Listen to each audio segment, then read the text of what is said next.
Item 3, oath of allegiance or affirmation of a new member.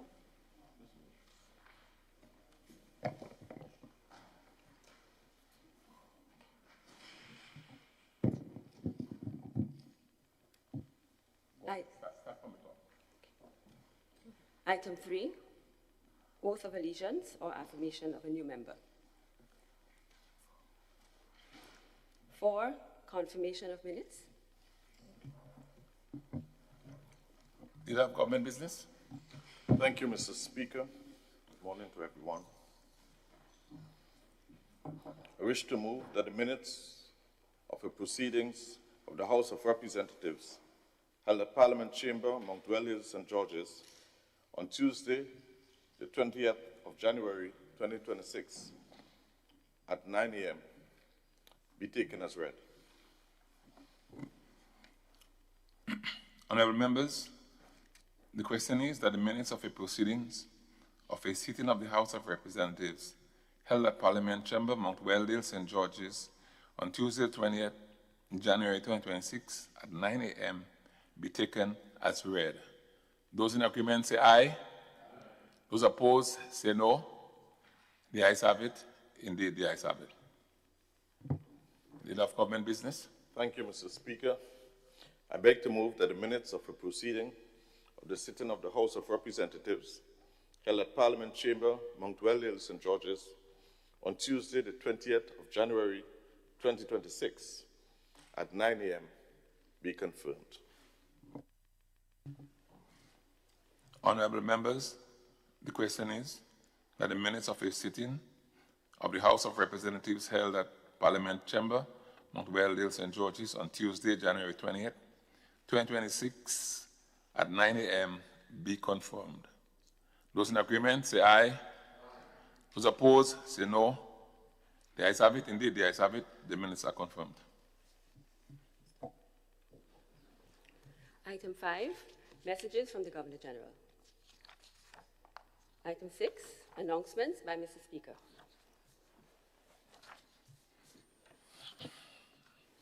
Honorable members, I am advised that the Honorable MP for Caricom and PD Martinique is unable to join us at the sitting, and also the Honorable MP for South St. George is overseas on state business and as such want to be here for today's sitting.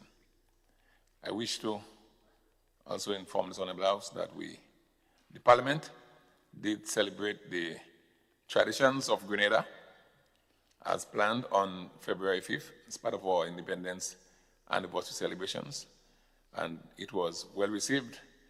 On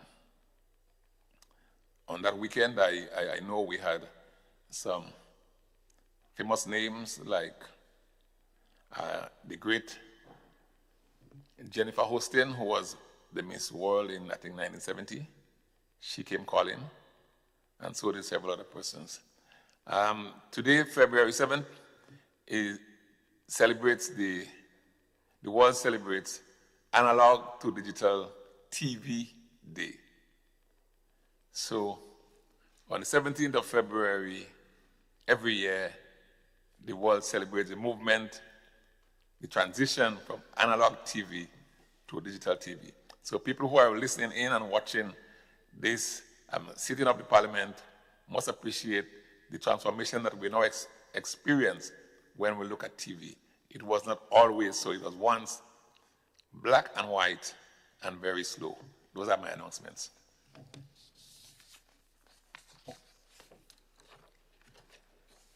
Item 7, presentation of petitions. Item 8, presentation of papers and reports from select committees. Item 9, unopposed private business. Item 10, questions.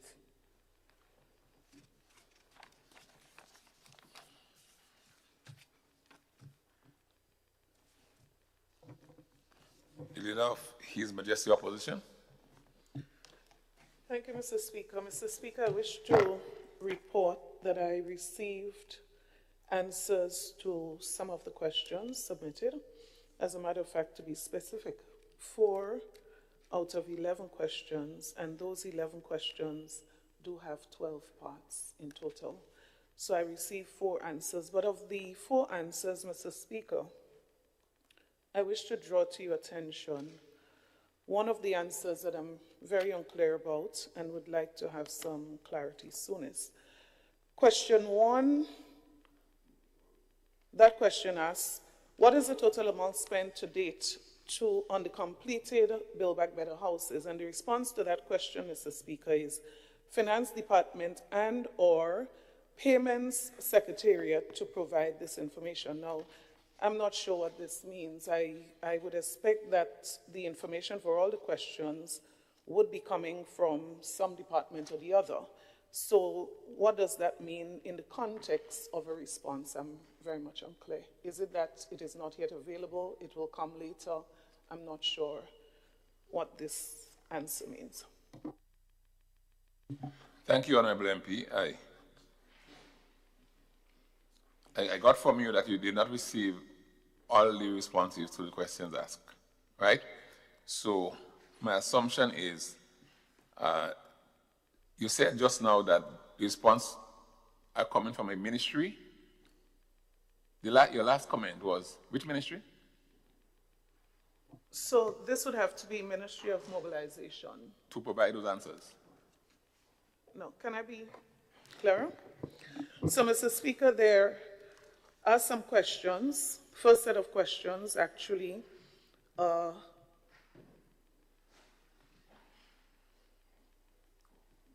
Minister for Mobilization, Implementation and Transformation. So those I received answers for, with the exception of quite a strange answer for question number 1, which is what I just referred to. Question number 1. Right. Questions without answers. No. I'm not going there. I want you to repeat the response question to question number 1. Yeah. That's what I want. It says Finance Department and or Payment Secretariat to provide this information. Okay. So all right, thank you. I'm not very clear on that. All right, thank you. My assumption is the fact that you didn't receive all the answers to the questions is that you would get that answer forthcoming. At the next sitting, thank you. All right, let's proceed. Item 11, urgent questions under the provisions of Standing Order number 21. Notice of questions. Urgent questions? Oh, no. Sorry, Mr. You have a question as well? Yes, thank you. Yes, thank you. This is an old, long, outstanding question. It's not. Okay. It's urgent, but it's not a question that is being raised now. At the last sitting, Mr. Speaker, yes, we did speak about it, and the minutes would show that you did commit to seeing how I can get some answers. I have not received any to date. Yes. Okay. Mr. Mess up infrastructure.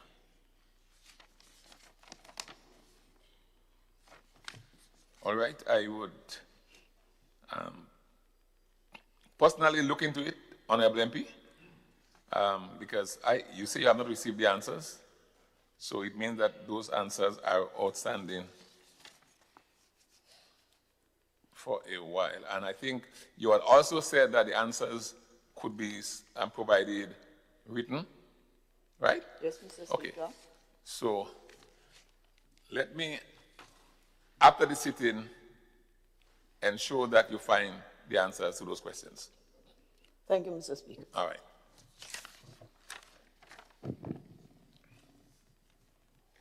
Please proceed.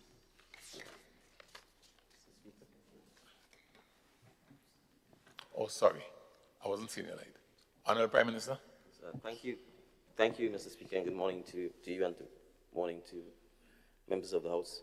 Mr. Speaker, the questions from the Honorable Leader of His Majesty's Opposition, which were directed to me, I do have the answers to the questions, and I will send them to the office momentarily. In relation, however, specifically to the questions that were asked by the Member of Parliament for St. Mark, in relation to the Waltham land expansion project for the fishermen. If it has not started, can you please provide the reasons? And if it is not started, can you please provide information on the projected startup time? Mr. Speaker, I confess that having spoken extensively with the staff at the Ministry of Infrastructure, they are not aware of any such project, and I am not aware of any such project. No, we have no records of any such project. Well, they have not been able to find any records of any such project. Neither am I aware of any such project. I've asked the new Chief Technical Officer who's there to redouble his efforts to ascertain, both from the former Chief Technical Officer, whether or not they are aware of any such project. I could certainly say, speaking as Minister for Infrastructure, I'm not aware of any such project that has ever been approved by my administration. So I honestly just don't have any information on the Waltham project. So I can confirm that in writing as well after asking because there's a new CTO out of an abundance of caution, I'm prepared to have him go back again and check, but as of the 20th of January, he's indicated there's no such information in the file at the ministry. And the same, so the other question, which is reference to the Victoria Hotel, that is in relation to police work. I can speak to that, and I will provide that response in writing as well. And then the Redmond and Monksini to Brothers Farm Roads. Similarly, certainly since I've been the Minister for Infrastructure, we have not approved any such project road for either Redmond or how do you pronounce it?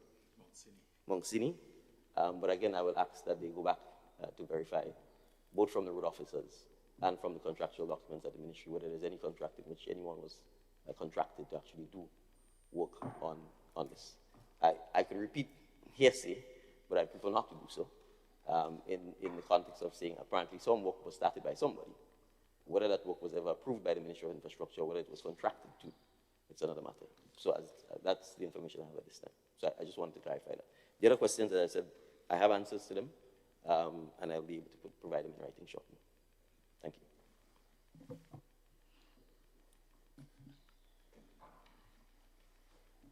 Yes, Thank yes, you, go Mr. ahead. Speaker. Mr. Speaker, I do not want to belabor the point, but I think it is important that I seek to put some clarity to this, because in the records would show that I think all of the questions were asked in November of 2023. And then the member for St. David, the Prime Minister, had an answer, and there was a written answer from the ministry. And so 3 years hence, I find it strange that suddenly this has disappeared, matter from the records of the Ministry of Infrastructure. And these projects, as questioned and responded to, very surprisingly, but these projects, they had contracts. And so I also speak for the contractor who doesn't have a voice here, whose name I wouldn't mention here, but there was a signed contract for Waltham. I know the name of the person. He had mobilized already in early 2022, and then when the present government came into office, they advised him to put the work on hold. And so 3 years from there, the work is still on hold. There's a contract signed, and of course there are liabilities involved for a signed contract that hasn't been honored. So I think it is incumbent upon our Prime Minister and the member for St. David to maybe, put a little bit of fire under the staff. There must be a contract somewhere. And, well, just for expediency, I can give the name of the contractor, but not, of course, not in public. I think I would rather give it to you in writing privately so that you can, investigate the matter and bring some kind of solution to this matter, because the fishermen at Waltham and in St. Marcus as a whole, they are suffering for a great need for a jetty. And this was the phase 1. And in addition to that, with not being able to export fish at this time. It just adds to the yellowfin tuna. It adds to the burden. So I hope that this can be really dealt with in appropriately. And likewise, the other two projects, contracts were signed with a company, which I will again provide the information. But I find it strange that nobody seems to know, because even if you change CEO or you change PSCs, there are other technical persons who should have the institutional memory. Yes. This has just been erased Okay, from Honorable the face MP. of the ministry. Thank you very much, Mr. Speaker. I suggest, Honorable MP, whatever information that you have that you can bring forward, right? So that the ministry will be able to zero in on it. Whether it is through me or through the pertinent ministry, it will be appreciated. Honorable Prime Minister? Well, thank you, Mr. Speaker, and thank you for your intervention. And yes, I support that, but I'm a little baffled, because if there's contractors who exist and they have contracts, then all you have to do is come to the appropriate ministry that they contracted with. So I am genuinely baffled, right? And I'm simply, I think we appreciate that as policymakers. I don't sign contracts. Yeah. Nor am I the repository of the contracts. Yeah. So Honorable PM, that's why I advise her, and whatever information she has, bring it forth. So Yes, but I'm making a further point, Mr. Speaker. I'm saying if a contractor exists and he's a contract with a particular government ministry, all the contractors do is show up, present his contract, and the appropriate accountable officer will treat to the matter. And therefore, in fact, this would be quite easy, because from that perspective, then the accountable officer would then be able to brief me or whichever ministry it is, because obviously these contracts predated our entry into office. And then matter obviously would not have been in abeyance since 2002. So that's why I'm just making a point. Got you. Please proceed. Item 11, urgent questions under the provisions of Standing Order number 21. Item 12, statements by ministers. Honorable MP for St. Andrew Northwest. Thank you, Mr. Speaker. Mr. Speaker, I rise to provide an important and maybe very excited update to this honorable House. Mr. Speaker, I'd like to officially welcome West Indies women and Sri Lankan women team to Grenada for the excited international series at the Grenada National Stadium. From February 20th to March 3rd, so from this Friday, our beautiful Tri-Island state will host 3 one-day international and 3 T20 international. 6 matches that place Grenada once again on the center of regional and international cricket. But Mr. Speaker, this series carries deeper meaning for us as a nation. It brings home our daughter. Afi Fletcher is not merely representing the West Indies women's cricket team, she is representing Lafayette in St. Andrew and every young person across Grenada, Caricom, and Martinique who dares to dream beyond circumstances. This is a historic moment. During the T20 leg of this series, Afi set to make her 100th T20 international appearance, a monumental milestone in any cricketer's career. Even more remarkable, Mr. Speaker, she needs just 2 wickets to reach a 100 T20 international wickets. Mr. Speaker, that is excellence. That is consistency. That is national pride embodied. Her presence on the field, wearing maroon in front of family, friends, and loved ones, is the most powerful statement we could ever make about the heights of Grenada, about the heights Grenadian can reach through dedication and discipline. This series is an inspiration to our young people. It's a motivation for our aspiring athletes. It's a reminder that global stages are accessible to Grenadian talent. I extend my gratitude to Cricket West Indies for selecting Grenada to host this crucial series. The confidence in our facilities and organizational capacity is sincerely appreciated. I also warmly welcome our visitors from Sri Lanka and wish them a competitive and enjoyable tour in Grenada. Mr. Speaker, I'd like to invite every Grenadian to come out and fill the stands. Bring the children, wear your maroon. Let us celebrate our West Indian woman. Let us rally behind Afi as she approaches two historic milestones on our home soil. Mr. Speaker, the matches are free, so just get your buses and get your trucks and come, let us celebrate. Let us witness history making together. Thank you. Thank you, Honorable MP. And we do wish the West Indies team, and of course our own AFI lecture, a very good series.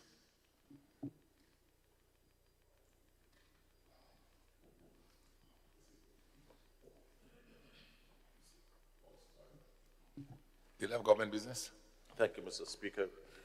I too wish to make a brief statement just to update on renovations work taking place at the various medical stations and health centers. At Mount Rich Medical Station, the plumbing works are being completed. The project is approximately 95% complete, so all renovations work have been taken place, and just the plumbing to be done, it's about 95% complete. And so we expect to see March to April recommissioning of that facility. Grand Royal Medical Station, the evaluation report is almost finalized, and so we expect to see an early March start of works to happen at that facility. Woburn Medical Station, bids have been submitted and are currently being evaluated. We also expect to see a March to April start of works. Mount Carmel Medical Station, the bids have been submitted and are currently being evaluated. Sometime during the course of March or April, we expect to see some work happening there. The Pedmata Medical Station, Mr. Speaker, designs of the extension are currently being developed, and the scope of works of the existing structure is being finalized. The P.T. Martinique Medical Station, much anticipated following the destruction by Hurricane Beryl, Mr. Speaker, works on the finishing works are currently ongoing, and we expect to complete that in March, and thereafter we will be able to recommission that facility. Mr. Speaker, with reference to the statutorization, just to update very briefly, on 9th of February, the hospital statutorization transition team presented to the Cabinet of Ministers the draft policy on hospital statutorization, which has been endorsed for consultation purposes only. And so, Mr. Speaker, this draft policy has now been shared with key stakeholders, and as of today, the 17th of February, consultations are being held with identified stakeholders. A group consultation will be held on the 25th of February 2026. The statutorization of the hospital services is not something that we should fear, but it's something that we all should embrace and encourage. And so, Mr. Speaker, I take this opportunity to encourage all citizens to be part of the consultation. So listen up for the various announcements so that we can be part of that. Just to say, Mr. Speaker, we continue to improve services. And at the hospital, Mr. Speaker, currently the pharmacy department opens from 8 to 4. And so, Mr. Speaker, we've just made, we are making a change effective the 1st of March 2026, Mr. Speaker. Services will begin from 7 a.m. to 7 p.m. And so, Mr. Speaker, that's a 12-hour shift that we would be looking at, The staff and all are happy about this, and so we look forward to the extended service. What that will do, Mr. Speaker, people who usually come in early, when they get a prescription, they're able to go to the pharmacy before 8 o'clock and be able to return to work to assist with the loved ones on the ward, as well as between hours of 4 to 7, be able to also be able to get the prescriptions filled at the hospital pharmacy. And that, Mr. Speaker, is very good for improvement of service. Very importantly, Mr. Speaker, I wish to announce, although we did do an official launch, which was captured on media, we want to thank Dr. Randy Becker, and his entire family, as well as St. George's University, for a donation of mammogram equipment, which has now been installed and in operation at the General Hospital. This equipment, Mr. Speaker, has biopsy capabilities. And so, Mr. Speaker, for the first time in Grenada, we're able to have such an equipment, and so we are very thankful to our partners who continue to partner with us.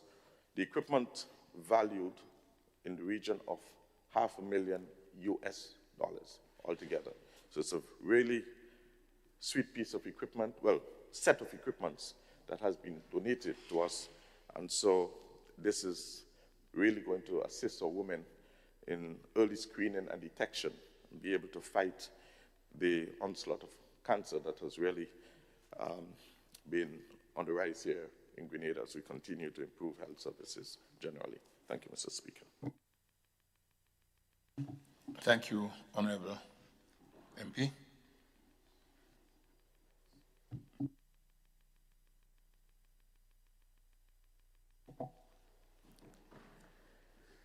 Item 13, personal explanations.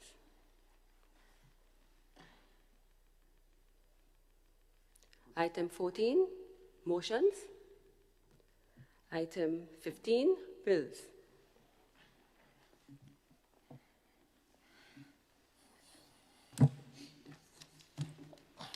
Leader of Government Business.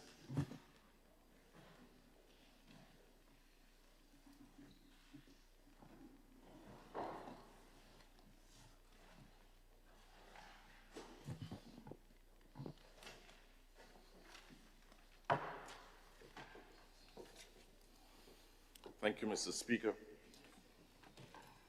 Mr. Speaker,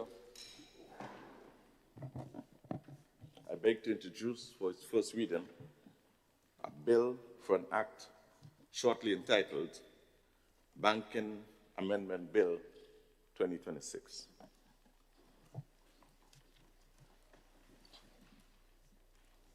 A bill which seeks to amend the Banking Act number 20 of 2015, the Principal Act, to enhance the regulatory framework of the banking sector, shortly entitled Banking Amendment Bill 2026. Leader of Government Business. Thank you, Mr. Speaker. I beg to move that the relevant standing order of the House be suspended to enable the bill to be taken through all the stages at this sitting. Honourable members, the question is that the relevant standing order of the House be suspended to enable the bill to be taken through all stages at this sitting. All those in agreement, say aye. Aye. Those opposed, say no. The ayes have it. I think the ayes have it. Leader of Government Business. Mr. Speaker, I beg to move the second reading of the bill. Honourable members, the question is that the bill be read a second time. Leader of Government Business. Thank you, Mr. Speaker. Mr. Speaker, this bill seeks to amend the Banking Act number 20 of 2025, which is the Principal Act, 2015, sorry, Mr. Speaker, which is the Principal Act, to enhance the regulatory framework of the banking sector,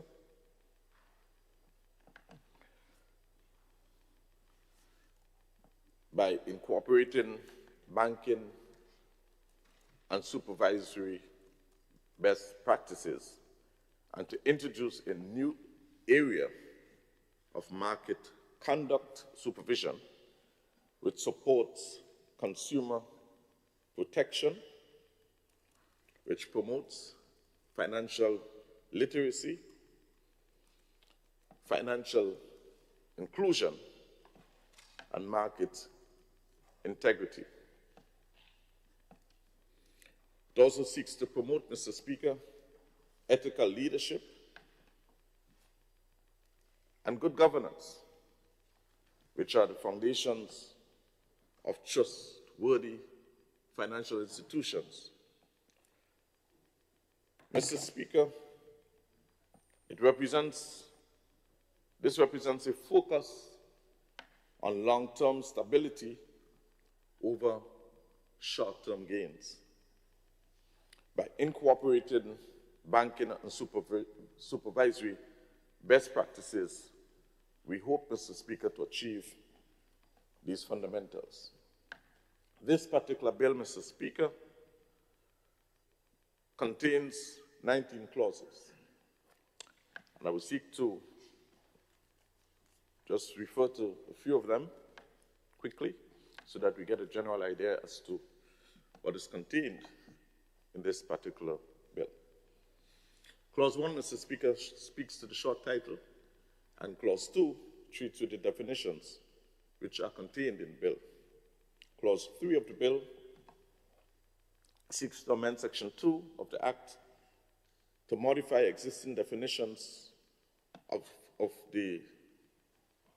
certain terms, such as branch, exposure, related party, and to introduce a new definition for the term Bureau de Exchange.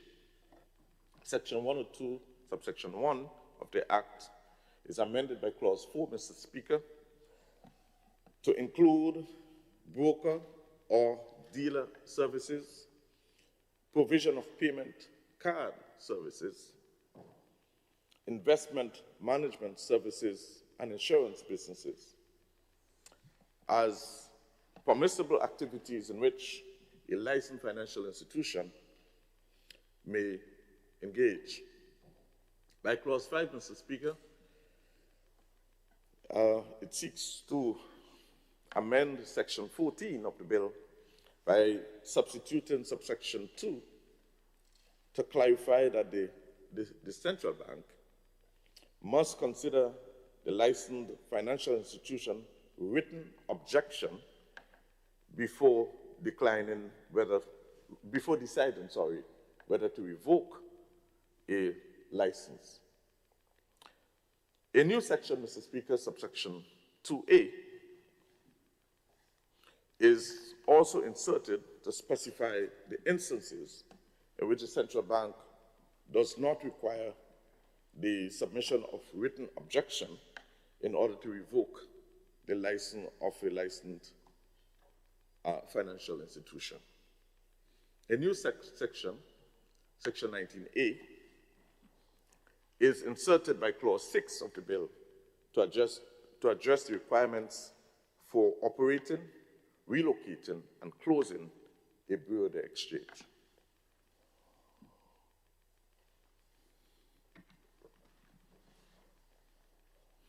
Clause 7, Mr. Speaker, of the bill amends Section 44, subsection 3, subsection A of the Act for consistency to refer to principal place of business as already defined in the Act instead of main office. Clause 8 of the bill amends Section 45 of the Act in subsection 2 by substituting the word profit for retained earnings. Subsection 3 is substituted to clarify that a licensed financial institution must obtain approval of the central bank in order to pay dividends, especially where there is a projected loss for a financial institution. In Clause 9 of the bill, Section 50 of the Act is amended. Subsection 2 is substituted to require board approval for related party exposures, transactions, in keeping with the materiality threshold developed by licensed institution. By Clause 11, Mr. Speaker, so I'm going to skip some of them, just kind of look at some of the more critical ones. By Clause 11 of the bill, a new subsection 53A is introduced to provide for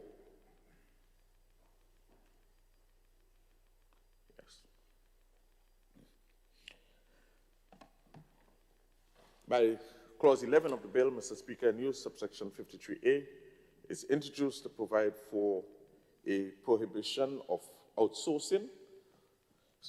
Under this new section, Mr. Speaker, very importantly, a licensed financial institution is prohibited from outsourcing material functions without first obtaining approval from the central bank.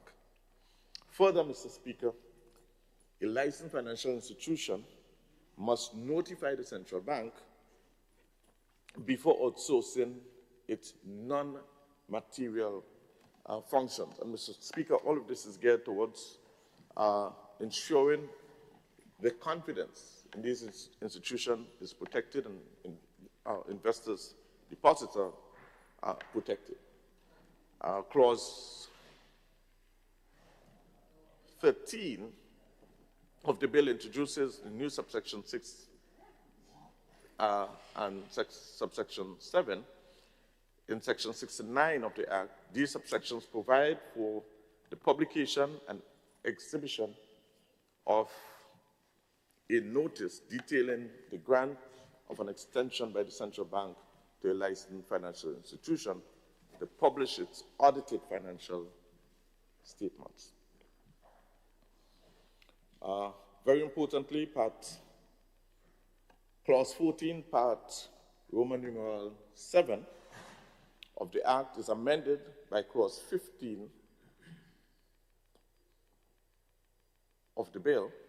The part heading is substituted to clarify that the purview of the part is prudential supervision. Further,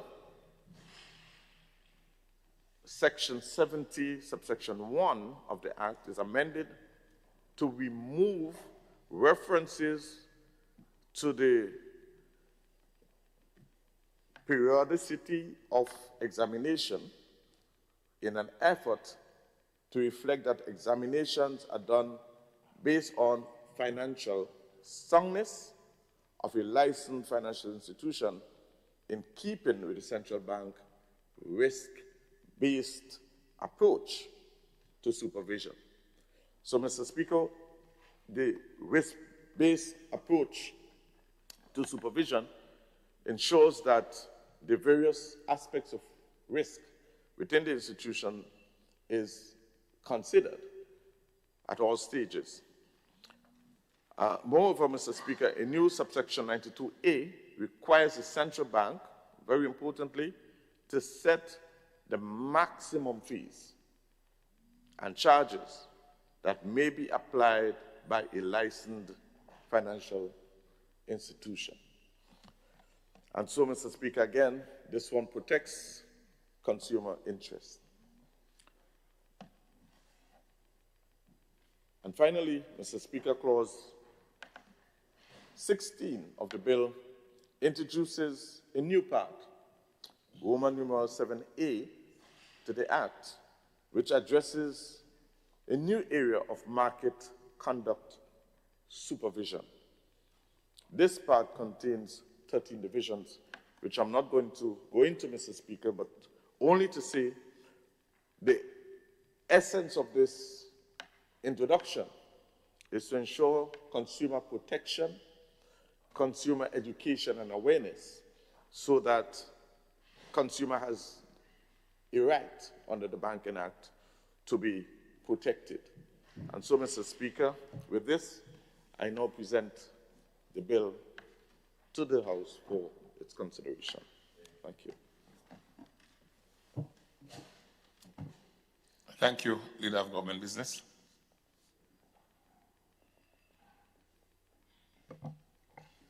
Honorable MP for St. Andrew Southwest. Thank you, Mr. Speaker. Mr. Speaker, I stand in support of the amendment to the Banking Act number 20 of 2015. And in doing so, Mr. Speaker, I just want to make reference to a particular section of the bill as indicated by the Leader of Government Business, which says that the central bank must be given the authority, or has the authority, to set maximum fees that the bank charges for its services. So let's put this in perspective. A bank is a financial institution. It has two main functions. It accepts deposits and it gives loan. It pays a minimum of 2% interest on the deposit it receives by its depositors. And it sets loans, interest on loans, for whenever it gives a loan from the deposit that it has. That interest rate on loans, to a large extent, Mr. Speaker, can be determined by, of course, the deposit rate. It can be determined by the fact that the bank has to cover its administrative costs. And it can also be determined by the fact that the inflation rate behavior, so that if inflation rate is pretty high, you would expect that the interest rate would more likely go up because the value of money would change with higher interest rates, with higher inflation rates. So essentially, a bank makes money from giving loans. So loans to its customers, loans to its members, these are the principal or the core money-making function of banks. And I say banks, I also refer to credit unions, financial institutions, banks, credit unions, other financial institutions are things like insurance companies and money transfer people and so on. But Mr. Speaker, apart from its core function of giving loans to make money, banks also charge fees. They charge fees on a number of financial transactions that the bank would carry out. And I just want to indicate that those fees that the bank charge, the central bank has no control over the bank. The Central Bank Act has no control over the banks in charging those fees. So the banks can charge their fees, whatever it is, whenever they want. They could raise it whenever they want. Good. And the central bank has no say, and of course the customers have no say. Now, some years ago, I was given the task to determine the revenue banks earn from just fees alone, not from giving loans, not from interest on loans, but just from fees. And the study showed that banks earn 15% of their revenue come from fees. Fees that they charge customers for carrying out financial transactions in the bank. 15% of their revenue come from fees alone. Yeah? And I just want to, Mr. Speaker, I refer to some of the fees that commercial banks will charge. So they charge fees, for example, for your deposit. So when you open an account, to maintain the account, they charge you a fee for that. And the fee is $3 every month. And this is paid quarterly. Good? They charge fees for, and these are what you call deposit services fees. So if you want to ask the bank for a bank statement, the bank will charge you for your bank statement. And that is $39.10, just for a bank statement. If you ask for a transfer, they charge you a fee on that, $19.55. Good? Another service that the bank charges fees on is payroll. So if you ask, for example, the bank to carry it, you give the bank an instruction to do some processing of salaries, they charge you $19.53 for that. Payments, for example, if you ask the bank for an electronic fund transfer, they charge you $5.74. If you ask the bank for a local draft, from your own money, give me a local draft to pay somebody, the bank charges you $17.25. And if it's a foreign draft, it is $25.88. So, I mean, and these fees are many. One bank alone, Mr. Chair, Mr. President, Mr. Chair, Mr. Speaker, sir. One bank alone has 15, 16 different fees that it charges. 16 different fees it charges. So apart from what I have mentioned so far, you have telegraphic transfer services fees, you have bills of collection, you have lending fees. And imagine, let's talk a little bit about the lending fees. Imagine you go to a bank to take a loan for $1,000, right? A minimum of $1,000. The bank will charge you $431.25 fee for that loan of $1,000. $431.25 for a fee of a minimum of $1,000. Yeah? It's very, very high. So you have lending fees, you have bond and guarantees fees, you have security fees, you have safe deposit fees, you have card services fees. And card services nowadays is a popular thing. Yeah? So if you go to the bank and you take out an international debit card, the bank will charge you an annual fee of $24.56. And if you want to replace it, the bank will charge you $37.95 for an ordinary card services fee. If it is a debit card, if it's a credit card fee, the bank will charge you $115 annually just to have a credit card. Yeah? So the banks charge a lot of fees. You have merchant charges, you have e-commerce fees, you have citizen by investment program fees, you have paying agent order fees. So you have a lot of fees that the banks charge. As I said before, recent studies show that 15% of the bank's revenue come from just charging fees. The thing is that the central bank has no control. So what we're doing with this amendment is that we are indicating to the central bank that you being the regulator of the commercial bank, you must set the maximum fees that these banks can charge. Because if not, the banks will feel free to set any fee that they want. In most cases, the customer doesn't even know. He doesn't even know what the fees are. And by so doing, what we are in fact doing is that we are protecting the consumer who uses the bank services. And Mr. Speaker, these regulatory measures are important. They're very important for the stability of the banking system. There was an article written by an economist some years ago.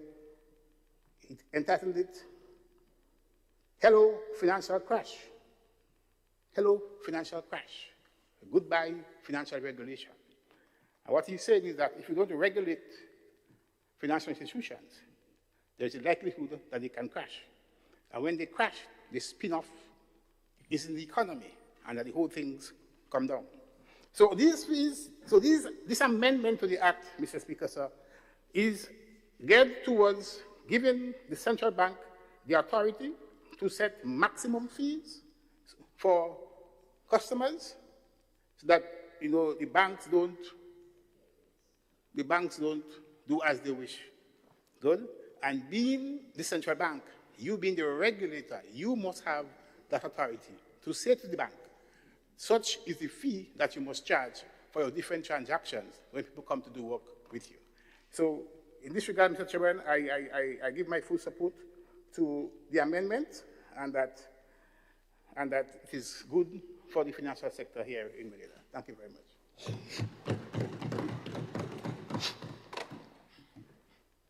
Thank you very much, Honorable MP for St. Andrews Southwest. MP for Constituency of St. Mark. Thank you, Mr. Speaker. Mr. Speaker, I rise to give my support to the bill as presented. I know this might shock the presenter, but we do agree when we think it is worthy for agreement. And so when we do disagree, with all due respects, we come from a sound place of thought. But Mr. Speaker, I am pleased to see this bill where it protects the consumer. And before I go any further, I want to take this opportunity to compliments and congratulations to our governor from Grenada, Mr. Timothy Antoine. I noticed that he has been given a third term of approval. And that speaks a lot for the naysayers. Mr. Speaker, I am really proud and pleased for that, and I want to take this opportunity here through you to send congratulations to him and his family. And I'm happy to know that this bill will be in pretty safe hands and astute hands, competent hands, because it will take, obviously it will take some doing. If the banks have been doing whatever they want to do over time, I think it is going to be, if not difficult, but a significant task to put these things under control. The reality is, Mr. Speaker, that we as consumers, we almost obligated because of how the system operates.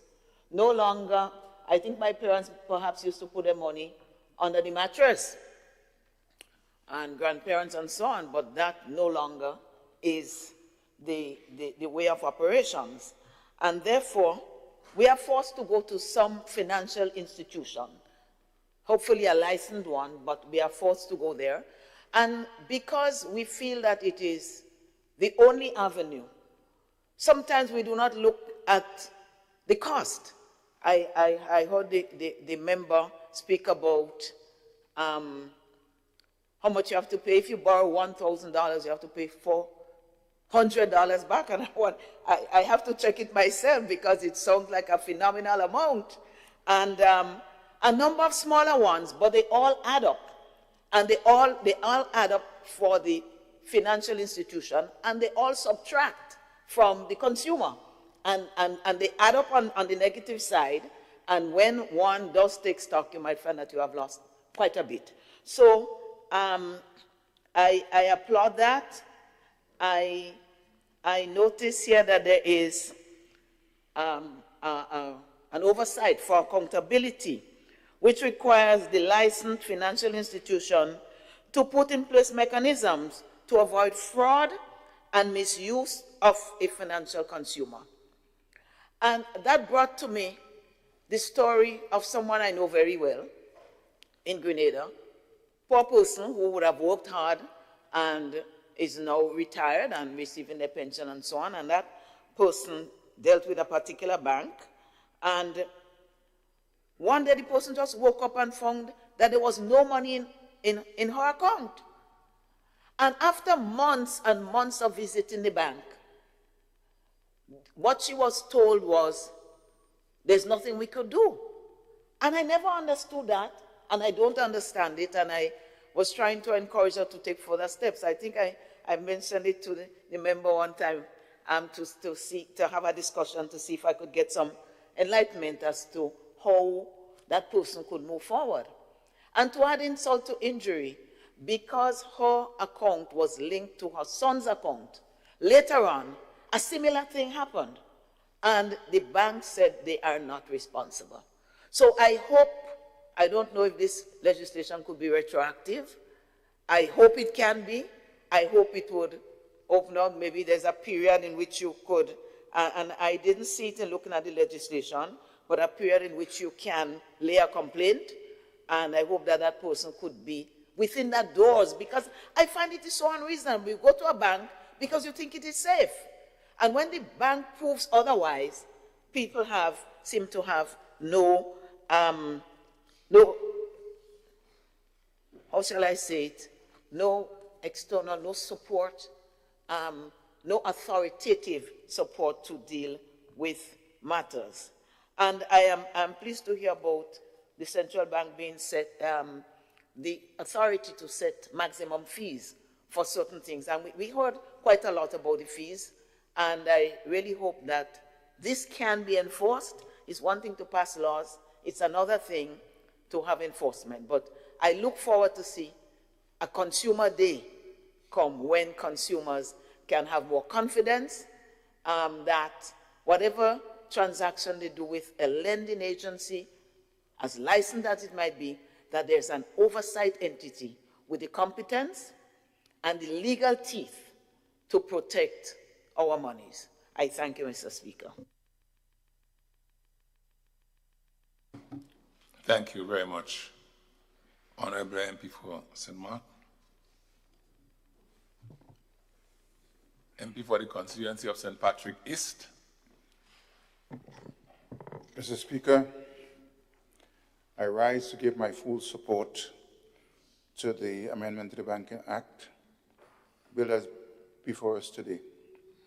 I'm doing so in the capacity as a member council of the Eastern Caribbean Central Bank. That means that I serve on the Central Bank Monetary Council as one of the persons who give credence to what is happening at the bank. So the Central Bank meets 3 times per year, I think February, mid-term, and sometime in November, where we basically meet to decide on things like interest rates on both savings and other operations at the bank. Now, in some other countries, this particular bill has already been passed, and so we depend on the 8 countries that form part of the Eastern Caribbean Central Bank to be able to pass this bill to put things in place so that all of the good things that we said that the bank should be doing should be able to happen.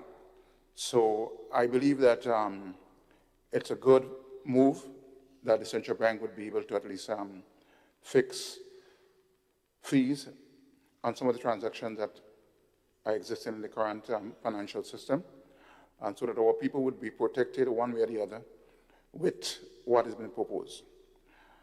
I do not want the public to believe that the bank shouldn't charge for their services, because there is need for the banks to get the appropriate fees. At the same time, we try not to allow them to abuse their customers.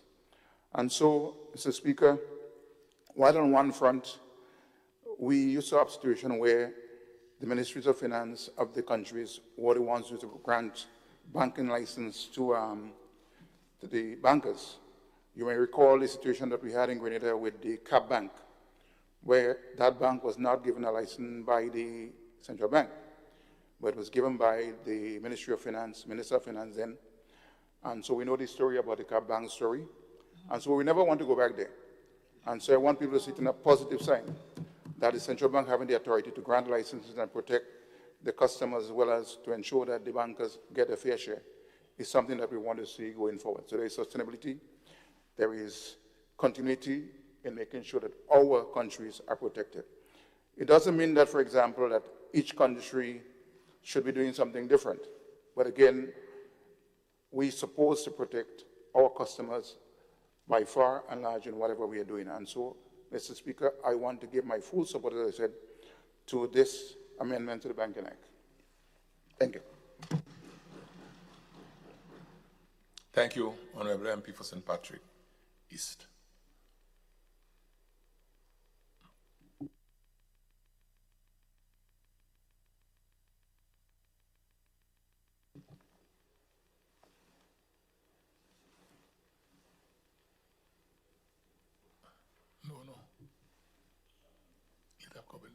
Government business. Thank you, Mr. Speaker. I wish to thank the members of this Honorable House for their contribution on this bill and now commend it to the House. Thank you. Honorable members, the question is that the bill be read a second time. Those who are in agreement, say aye. Those opposed, say no. The ayes have it. Indeed, the ayes have it. Banking Amendment Bill 2026.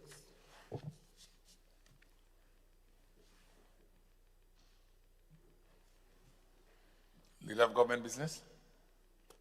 Thank you, Mr. Speaker. I beg to move that the House resolves itself into a committee of the whole House to consider this bill clause by clause. Thank you. Honourable members, the question is that this Honourable House resolves itself into a committee of the whole House to consider the bill clause by clause.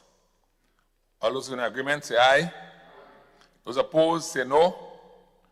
The ayes have it indeed. The ayes have it.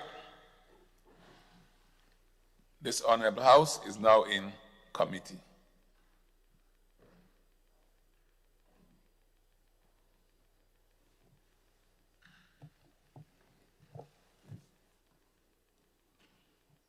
Clause 2, interpretation.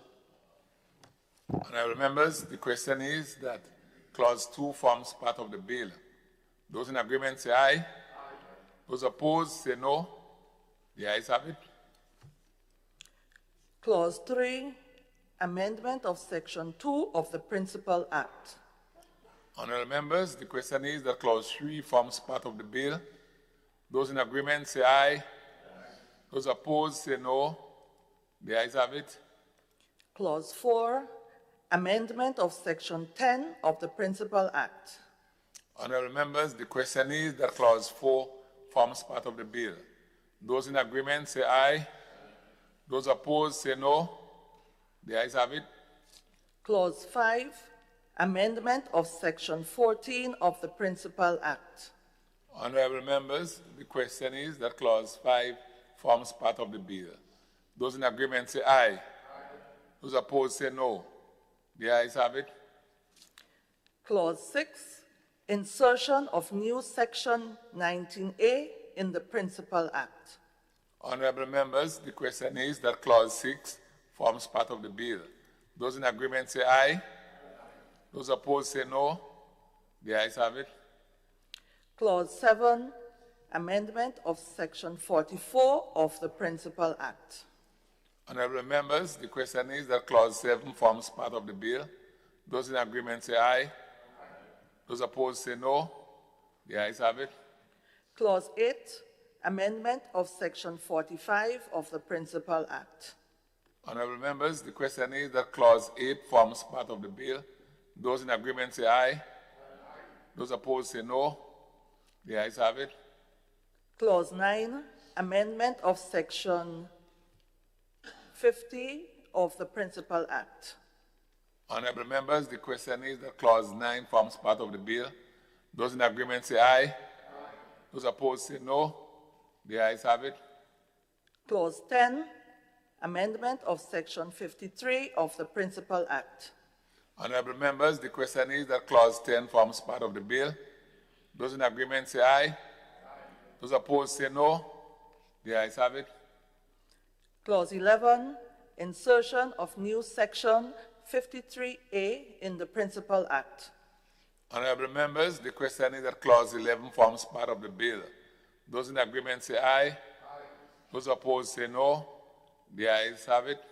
Clause 12, amendment of Section 59 of the Principal Act. Honourable members, the question is that Clause 12 forms part of the bill. Those in agreement say aye. Aye.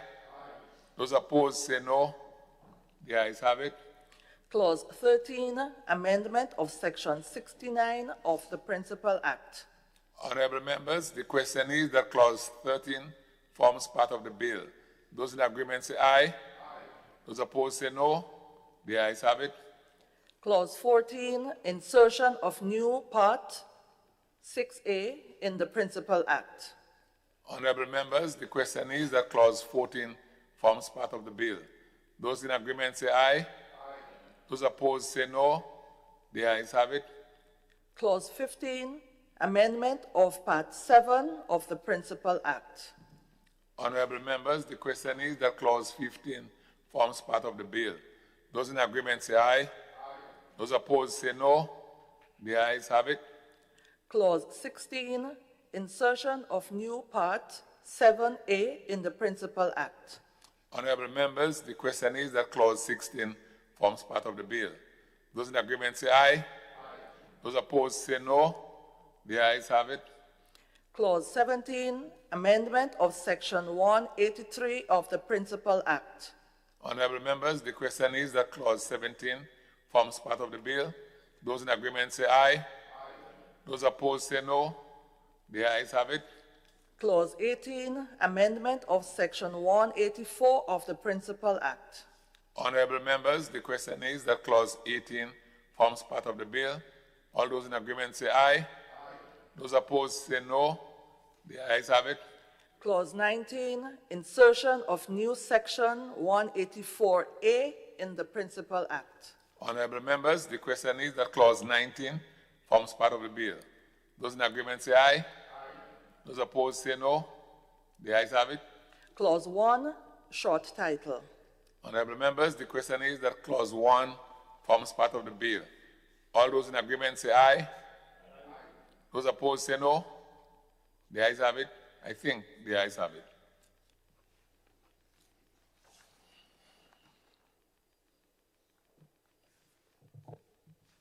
Sorry. Leader of Government Business. Thank you, Mr. Chairman. I beg to move that the House resumes and the Chairman of the committee report progress on the bill. Thank you. Honorable members, the question is that this House resumes and the Chairman of the committee reports progress on the bill. Those who are in agreement say aye. Aye. Those opposed say no. The ayes have it. Indeed, the ayes have it.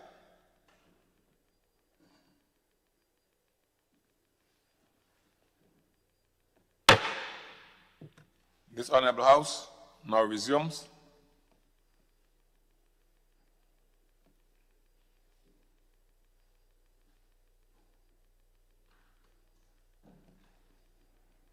Honorable members, I have to report that the bill was considered by a committee of the whole House and passed without amendment.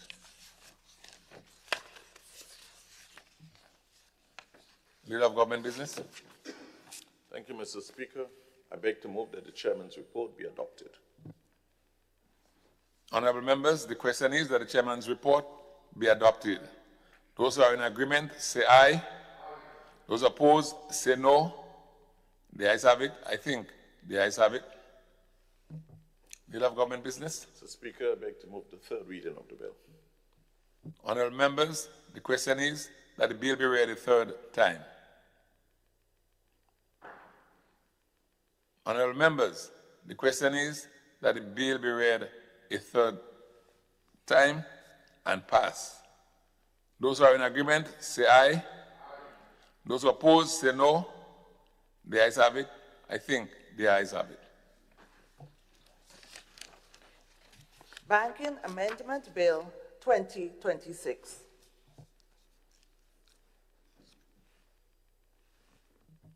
Leader of Government Business. Mr. Speaker, I beg to introduce for its first reading a bill for an act shortly entitled Caricom Arrest Warrant Bill 2026. Thank you.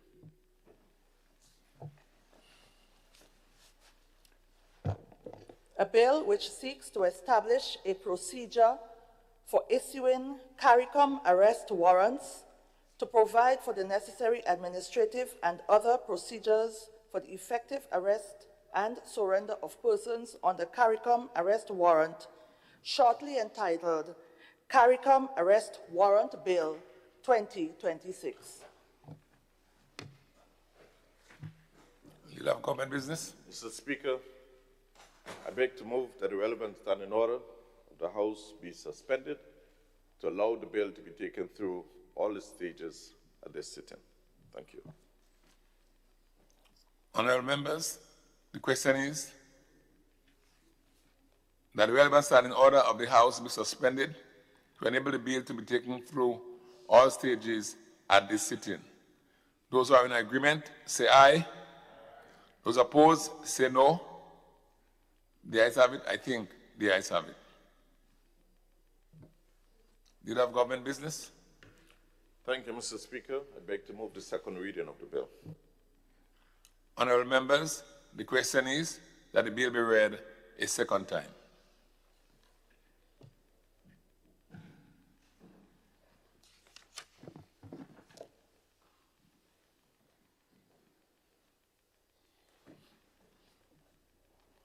Leader of Government Business. Thank you, Mr. Speaker.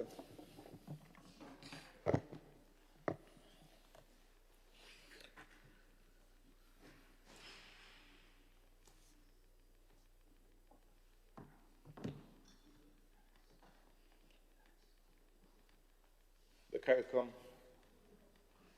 Arrest Warrant Bill 2026, Mr. Speaker,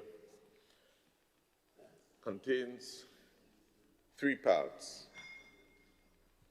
Part 1, Mr. Speaker, of this bill treats with the preliminary and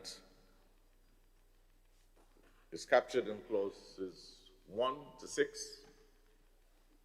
Part 2 of the bill, Mr. Speaker, deals with the actual Caricom arrest warrant and is captured in clauses 7 to 37. And part 3 treats with the miscellaneous aspects of the bill and captured in clause 38 to 41. Mr. Speaker, this bill seeks to establish a procedure for issuing Caricom arrest warrants to provide for the necessary administrative and other procedures for the effective arrest and the surrender of persons under a Caricom arrest warrant, and to give effect to the Caricom arrest warrant treaty and for other relevant matters. Mr. Speaker, this bill contains 41 clauses, and I would seek to highlight some of these clauses. Clause 1, Mr. Speaker, treats with the short title. Clause 2 treats with definition. Clause 3, Mr. Speaker, provides for the short title. Clause 4 empowers the Minister of Foreign Affairs to officially recognize participating member states as having passed its own national laws to officially implement the Caricom Arrest Warrant Treaty. Clause 5, Mr. Speaker, provides that the Act covers offenses committed before or after the commencement date of this bill. Clause 6, Mr. Speaker, defines the applicable offenses captured under this bill. And Clause 7 identifies the High Court as the issuing judicial authority under the Act. Clause 8, Mr. Speaker, set out the grounds for issuing Caricom arrest warrants by an issuing judicial authority to arrest a surrendered person who is reasonably suspected of having committed an applicable offense or is charged with an applicable offense or has fled from justice after being convicted of an applicable offense, or who has had a custodial sentence of 1 year or greater and on whom punishment has been imposed for an applicable offense. Mr. Speaker, Clause 9 identifies the Attorney General as the central authority under the Act and sets out the responsibilities of the authority as being responsible for the administrative transmission and reception of a Caricom arrest warrant and all other documents and official correspondence relating to the warrant. Mr. Speaker, Clause 10, identifies or indicates that expenses under the bill would be met by monies voted for by an act of parliament or on the parliament, and provides provisions are also made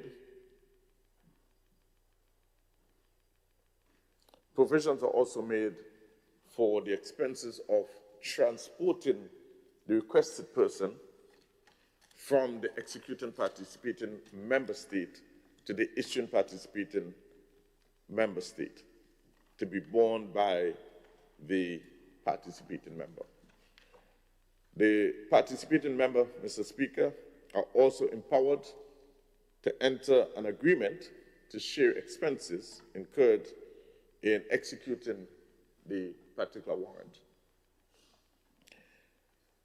Clause 11, Mr. Speaker, provides that the High Court is the executing judicial authority for the purposes of the warrant treaty, which has the power to authorize or determine any matter relating to the surrender of a requested person pursuant to the Caricom arrest warrant. Mr. Speaker, Clause 12,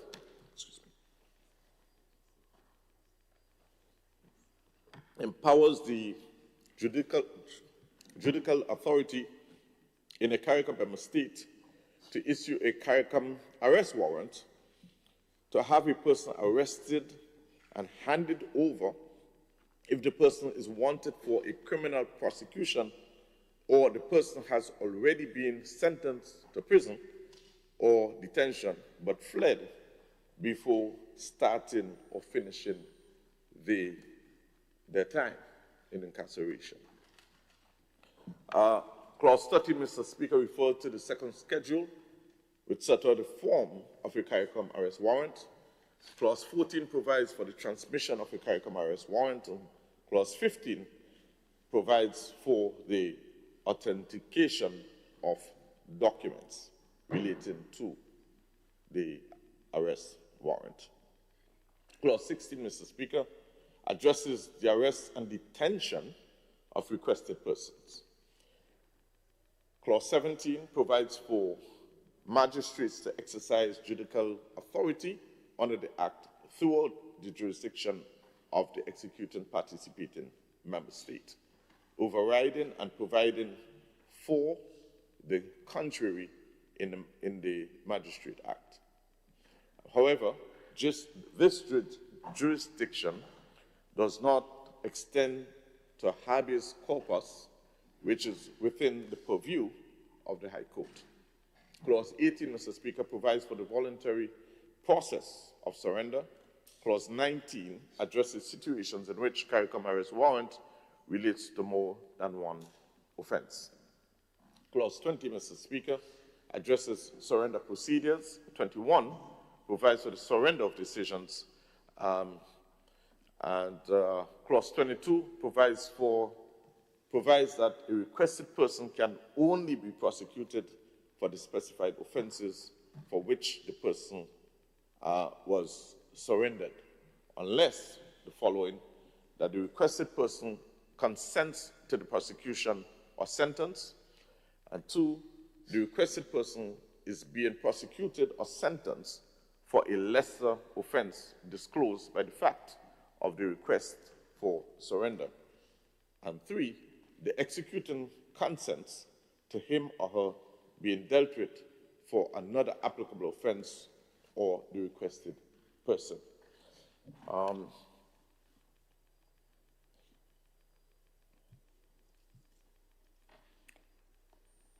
Clause 27, just to skip a bit, Clause 27 addresses for circumstances where there are multiple Caricom arrest warrants in respect of a particular person. Clause 28 provides for the circumstances where the central authority receives in respect of a person, a Caricom arrest warrant and a third state extradition request. The decision on which request takes precedence would be taken by the competent authority. Matters taken into consideration in determining the matters include the following: the seriousness of the offense specified in the Caricom arrest warrant and to which the extradition request relates. Secondly, the place where the offenses were committed or is alleged to have been committed. And thirdly, the provisions of the Act and the Extradition Act. Clause 34 provides for the remand of a person under the Act in prison. Clause 35 addresses Caricom arrest warrant and requests for extradition. Clause 36 provides for the entering of bilateral agreements between the participating member states. Clause 38 empowers the minister to make regulations, while Clause 39 provides for the subsidiary legislation is subject to negative resolution. Clause 40 empowers the minister to amend the schedule by order, and Clause 41 addresses savings and transitional matters. So, Mr. Speaker, this bill is seeking to address the issue of transnational crime and criminal activity between member states. And so what we are seeking to do here is to ensure that there is proper sharing of information and being able to arrest in other member state countries and be able to facilitate the extradition of criminals to ensure that a crime committed in one state is not, that the authorities have the relevant ammunition to be able to arrest in another member state. So, Mr. Speaker, we simply wish to commend this bill to the House for consideration. Thank you kindly. Thank you very much.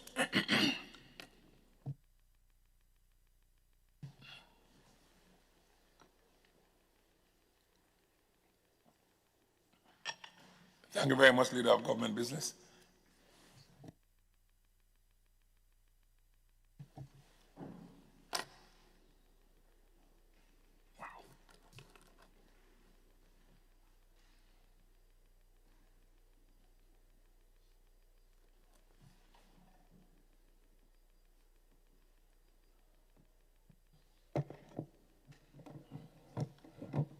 MP for St. Patrick West. Thank you, Mr. Speaker, and good morning to everyone in the House, as well as to those following on via various media. Mr. Speaker, I rise to support the Caricom arrest warrant bill. Caricom, as we know, is an organization designed to bring us all together. Its success rests on a number of pillars and in various spheres of collaboration. Mr. Speaker, we are all aware that crime is becoming more and more resistant to borders. And therefore, it is important that law enforcement also take on the posture of eliminating borders which may serve as an impediment to the pursuit of justice. And therefore, this bill seeks to create an avenue where law enforcement agencies within the Caricom region do not have the encumbrance of not being able to pursue criminals or suspects who flee from one jurisdiction to another in the hope of escaping justice. So therefore, this legislation provides critical support to law enforcement throughout the region to ensure that those who violate our laws do not escape justice. We all know about the proverbial long arms of the law. This piece of legislation seeks to make the arms of the law even longer and surer. Therefore, Mr. Speaker, I have no hesitation whatsoever in giving full support to this bill so that within Grenada and throughout Caricom, we can all be safer in the knowledge that there will be no place for those who attempt to flee justice to hide. Thank you, Mr. Speaker. Thank you very much, Honorable MP for St. Patrick West.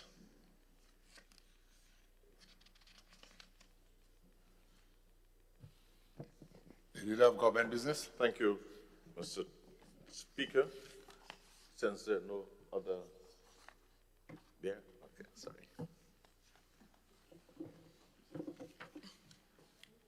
Leader of Hismat. Thank you, Mr. Speaker. Mr. Speaker, I rise to make a contribution to this bill before its passage, and to say that I believe from what I've studied in this bill that it can go a bit beyond persons who would have been fleeing from justice.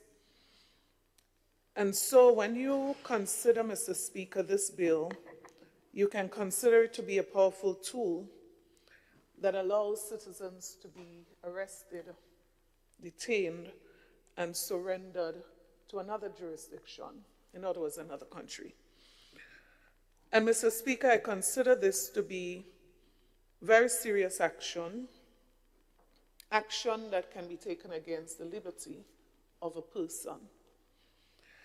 That being said, Mr. Speaker, I wish to say that I fully support this bill and the intentions behind this bill, which has to do with managing the issue of crime from a regional perspective.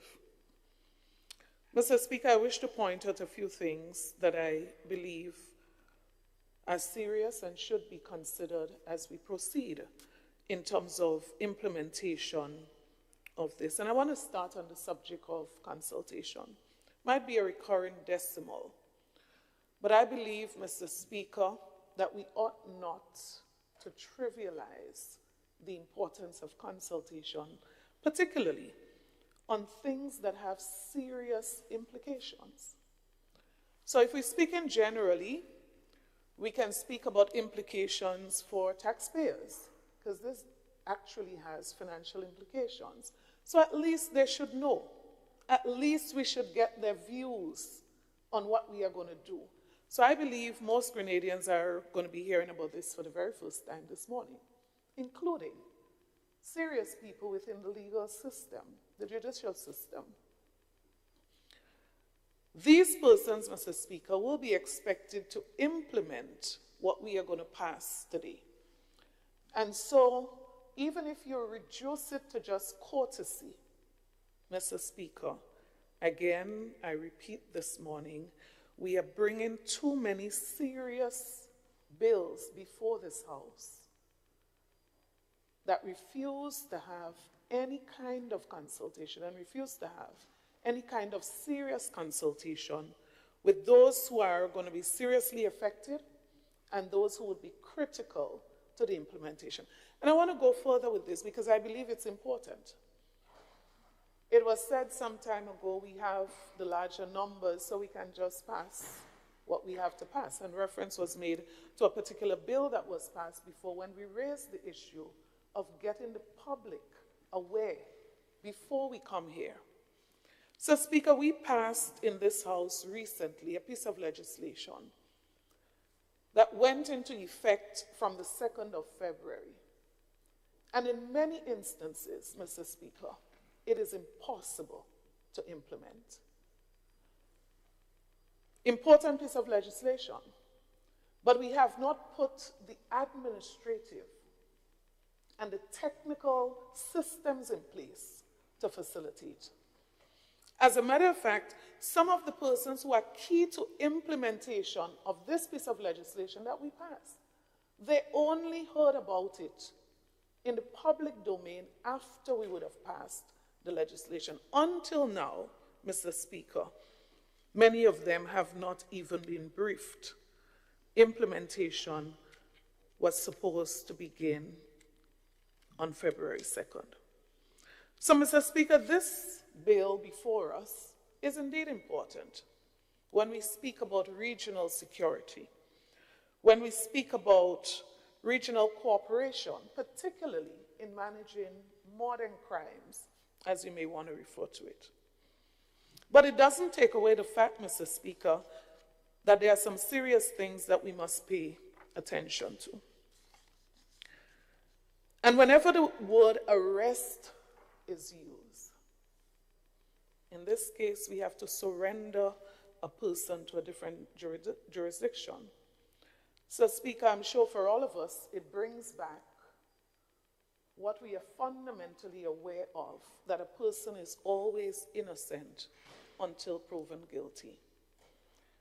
And we know, all of us are aware, that there are people who serve many years in prison only to finally come to the conclusion that they were innocent. That being the case, Mr. Speaker, I believe that in every situation like this, we need to do everything possible to ensure that we protect the constitutional right of an individual. And particularly, I want to make reference here, Mr. Speaker, to a person's constitutional right, particularly as it relates to fair hearing. So, Mr. Speaker, if it pertains to a Grenadian, for example, who is wanted in another jurisdiction, for example, for whatever the crime is. Of course, if we look at the document before us, we always want to ensure that we are not putting regional security ahead or at the expense of constitutional rights.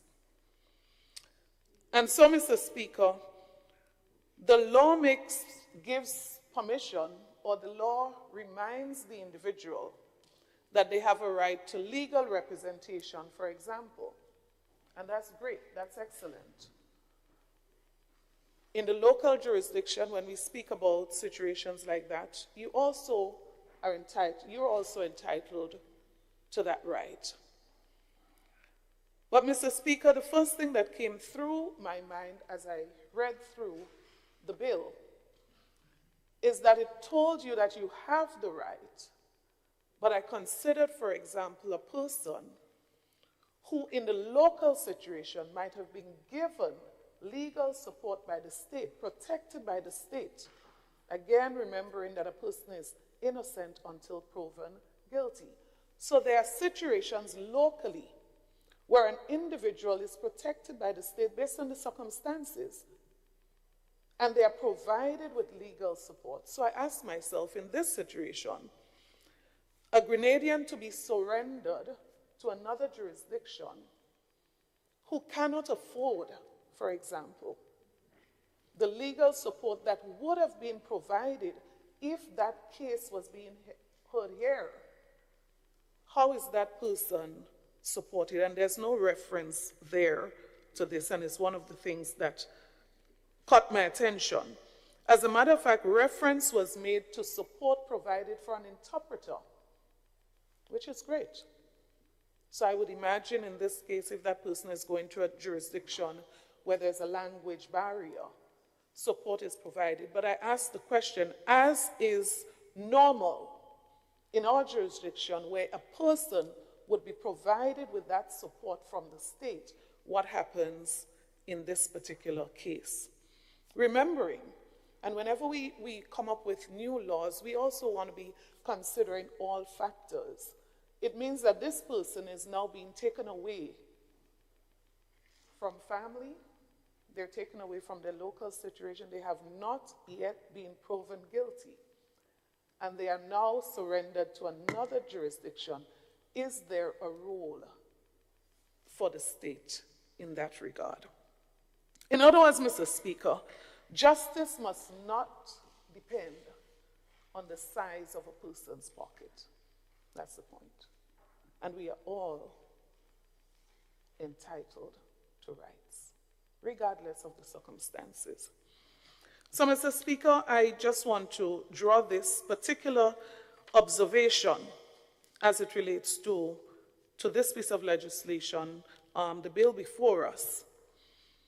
But I want to come back to the issue of empowering those who are going to implement this piece of serious, important piece of legislation.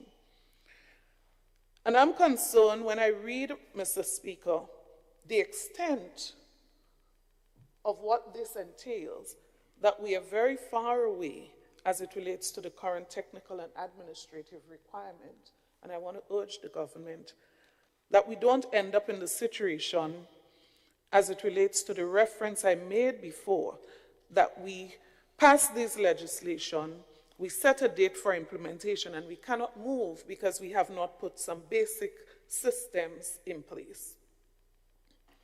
So let me just make a simple reference here as it relates to the case I pointed out. If you speak to any person from prosecution department right now, they would tell you that transportation is a major hindrance to fulfilling their obligations and their responsibilities. Transportation. Now, Mr. Speaker, it means that if we are passing laws that would impact the work that is being done by departments like these, we have to equip them. So I would say, and I would strongly recommend, rather than having 4 constituency vehicles in a parish, maybe do pooling, sharing. Do we need them to be packed up for hours? And the prosecution department cannot provide the service to fulfill the obligations within the law that we pass. So, Mr. Speaker, I'm saying there's urgent need not just to pass the legislation, but to look at what is required within this piece of legislation. And it does require quite a bit. And I encourage us to move swiftly to ensure that the technical and administrative systems are in place to facilitate. I also wish to, in light of what I said about consultation, when you look at the persons who would be involved in this process, I wish to strongly recommend that we urgently engage these partners in ensuring that they are quite aware, fully aware of the content of this piece of legislation and what would be required of them in that regard. But in terms of institutional readiness, Mr. Speaker, maybe we may also want to look at a phased approach when it comes to legislations like these. And as I said before, if you look at legislation that we've passed only recently, implementation dates has passed and we cannot move because of this particular factor. Again, I am recommending very strongly that we review the requirements of this piece of legislation and we move speedily to ensure that the system is in place. Because at the end of the day, what is it really? If you have the rights, but you can access to ensure that these rights mean something tangibly. And so this morning, again, I want to say, this piece of legislation promotes cooperation, regional cooperation, which is necessary as it relates to fighting crimes. This piece of legislation is extremely important also for the security and the peace that we need to preserve in this region and in particular our country. But I want to also close by saying While we do that, let's ensure that we are preserving fairness. We are also preserving sovereignty and the rule of law, regardless of a person's status in society.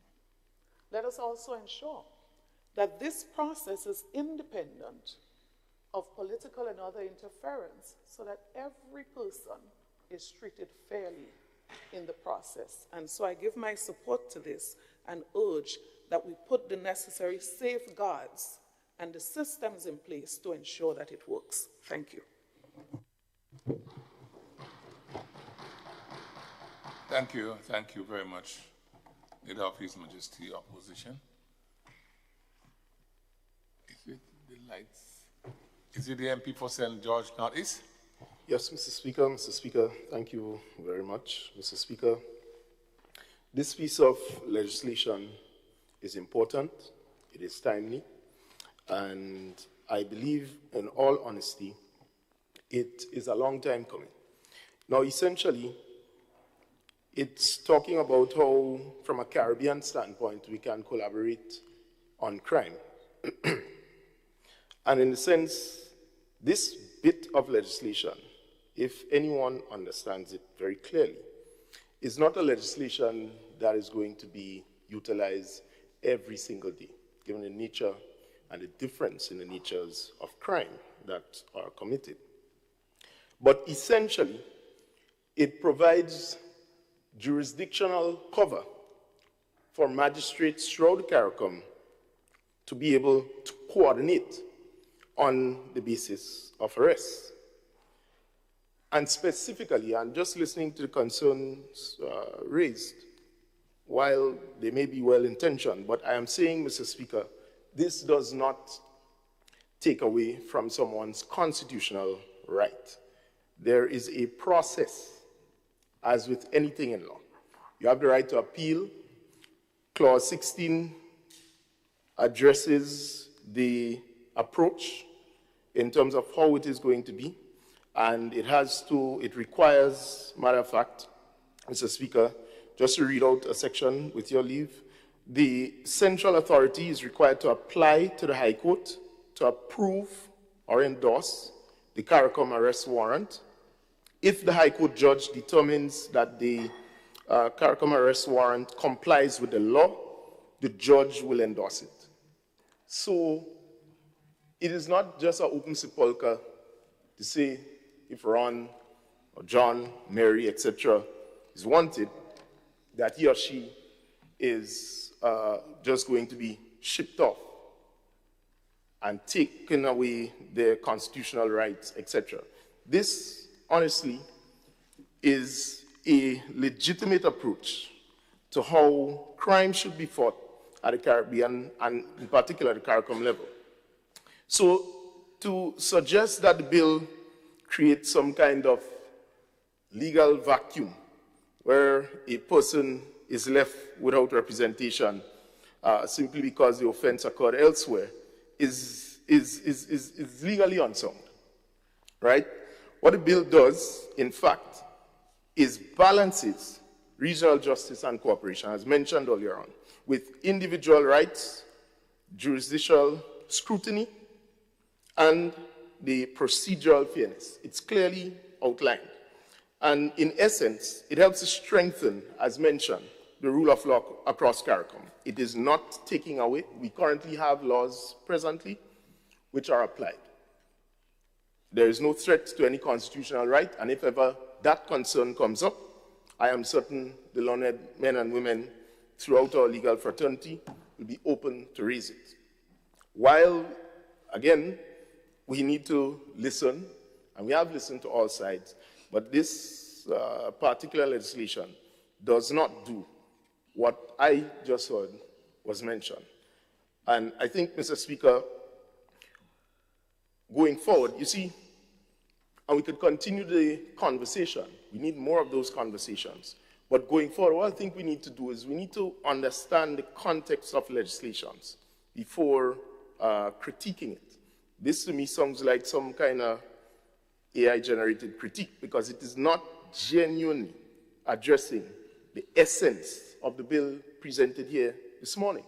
And so to suggest that in some way, fashion, or form, we are going to be taking away from people's rights where there is a process, even for this bill to be enacted, in my humble opinion, does not do justice to what is before us here this morning. But, Mr. Speaker, as I conclude, I give full support to this legislation, and I wish us all the best as we continue to deliberate on the other pieces of legislation before us. Thank you. Thank you, MP for St. George, Northeast. And I invite the Leader of Government Business. Thank you, Mr. Speaker. Mr. Speaker, I take it that, well, I firstly want to thank the members for their contribution on this bill. And sometimes, Mr. Speaker, I wonder how our minds strays, our minds wander into things, discussing a particular bill, we on to constituency vehicles. I don't know, but we have to liberate ourselves, Mr. Speaker, from this type of bondage, because you cannot be carrying these things. The vehicles are everything, you know. Carrying this on your mind. Every parliament sitting as if we are slave to the parliamentary vehicles. Mr. Speaker, these vehicles are used by the constituency drivers to do the work of the constituency, to address the needs in the constituency. Mr. Speaker, when one considers that you hear us speaking about use the vehicles to assist the prosecution department, when one was in office for 2 consecutive terms, all of a sudden, the prosecution department needs vehicles. Well, Mr. Speaker, we will not waste our time on discussing this, but I just want to say, Mr. Speaker, that there are certain rules that governs the arrest of individuals. And first and foremost, as a rule of thumb, one must appreciate for someone to be arrested, there must be reasonable grounds to believe that someone has committed an offense. I think this is basic common sense. You speak to an ordinary person. If a police approaches an individual, the first question they would ask you, what have I done? If they believe that they have not done anything. And secondly, the individual, if they feel that they have not done anything, will not answer. I think these are basic things that we know. Will not answer a question, but will ask for a legal representation, for a lawyer to be present. But, Mr. Speaker, more importantly, Section 22. As a matter of fact, just give me a brief moment, Mr. Speaker. Section 18 of this bill, let me see if I can go back one, speaks to consent to surrender. Permit me, Mr. Speaker, where a requested person is brought before a magistrate under Section 16 as referred to by the Honorable Member, that person may consent to surrender to the issuing participating member. And where that person does not consent,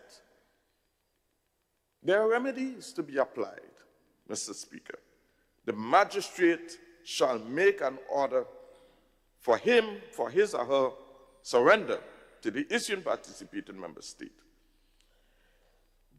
if satisfied that the surrender of the person is not prohibited, if the surrender of the person is not prohibited under Section 18, 30, and Section 31.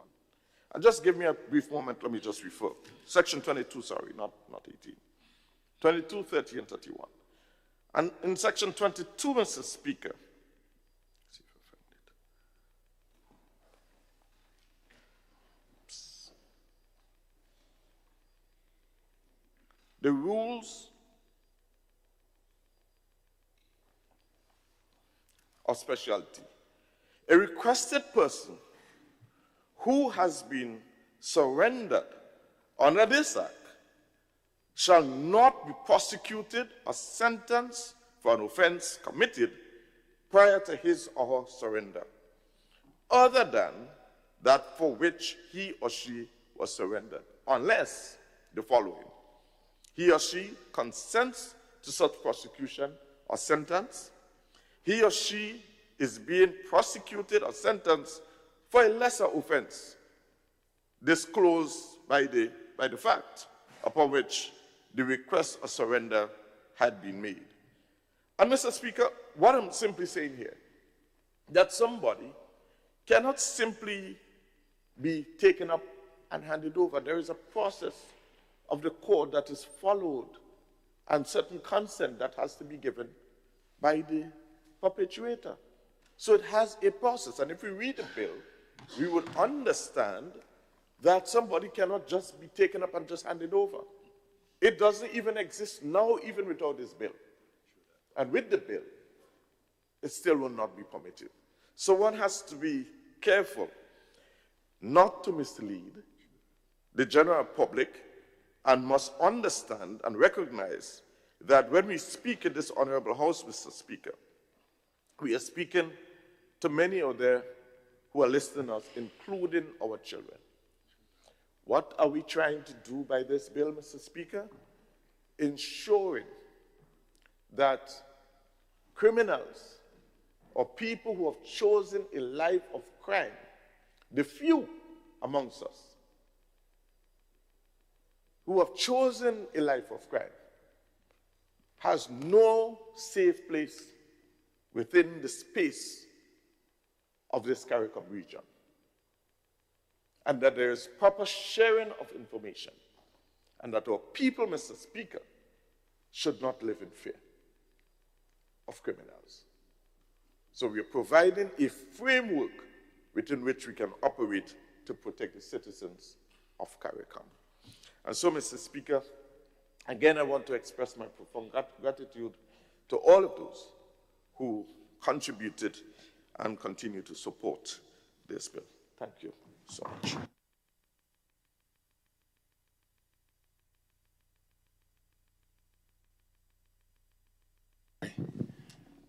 Honourable members, the question is that this bill be read a second time.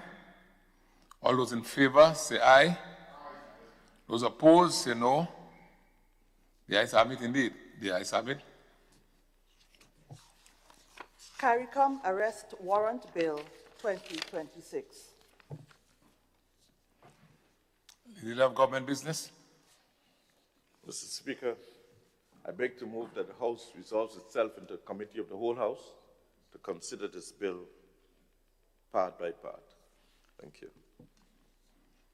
Honourable members, the question is that this Honourable House resolves itself into a committee of the whole House to consider the bill part by part. All those who are in agreement, say aye. Aye. Those opposed, say no. The ayes have it. Indeed, the ayes have it. Part 1. No, hold.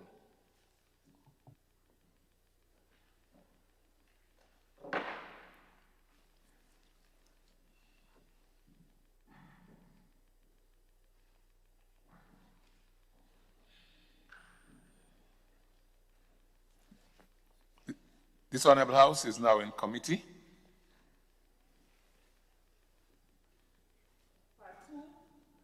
Part 2, Caricom Arrest Warrant. Honourable members, the question is that Part 2 forms part of the bill. Those in agreement say aye. Those opposed say no. The ayes have it. Indeed, the ayes have it. Part 3, miscellaneous. Honourable members, the question is that Part 3 forms part of the bill. Those in agreement say aye. Those opposed say no. The ayes have it. Indeed, the ayes have it. First schedule. Honourable members, the question is that first schedule forms part of the bill. Those in agreement say aye. Those opposed say no. The ayes have it. Indeed, the ayes have it. Second schedule. Honourable members, the question is that second schedule forms part of the bill. Those in agreement say aye. Those opposed say no. The ayes have it. Indeed, the ayes have it. Part 1, preliminary. Honourable members, the question is that Part 1 forms part of the bill. Those in agreement say aye. Those opposed say no. The ayes have it. Indeed, the ayes have it.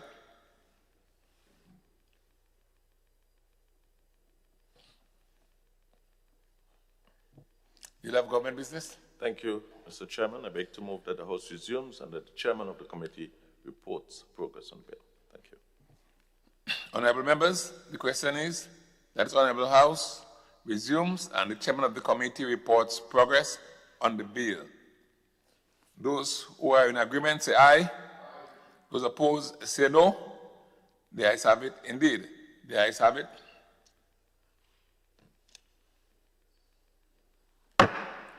This Honourable House now resumes. I have to report, honourable members, that the bill was considered by a committee of the whole House and passed without amendment.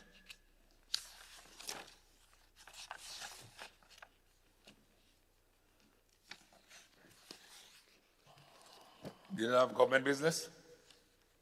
Thank you, Mr. Speaker. I beg to move that the chairman's report be adopted. Honourable members, the question is that the chairman's report be adopted. Those in agreement say aye. Those opposed say no. The ayes have it. Indeed, the ayes have it. Do you have government business? Thank you, Mr. Speaker. I beg to move the third reading of the bill. Honourable members, the question is that the bill be read a third time. Honourable members, the question is that the bill be read a third time and pass. Those who are of that opinion say aye.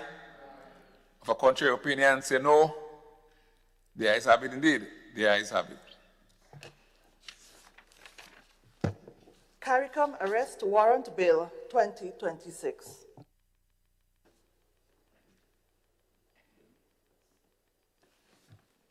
Leader of Government Business. Thank you, Mr. Speaker. I beg to introduce for its first reading a bill for an act shortly entitled Domestic Violence Amendment Bill 2026.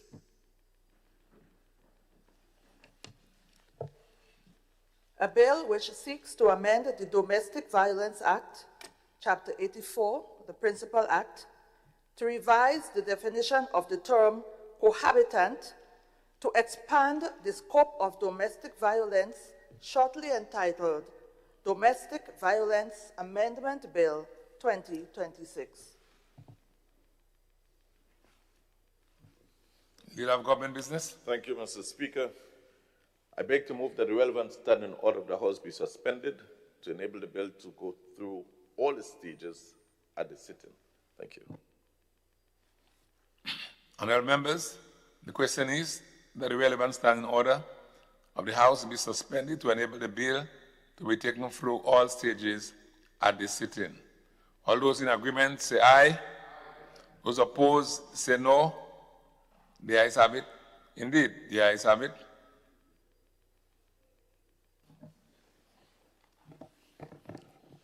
Leader of Government Business. Thank you, Mr. Speaker. Domestic Violence Amendment Bill 2026. This bill, Mr. Speaker, seeks to amend Domestic Violence Act. Just hold on, honorable member. You didn't seek for this second reading of the bill. Okay, sorry. Please.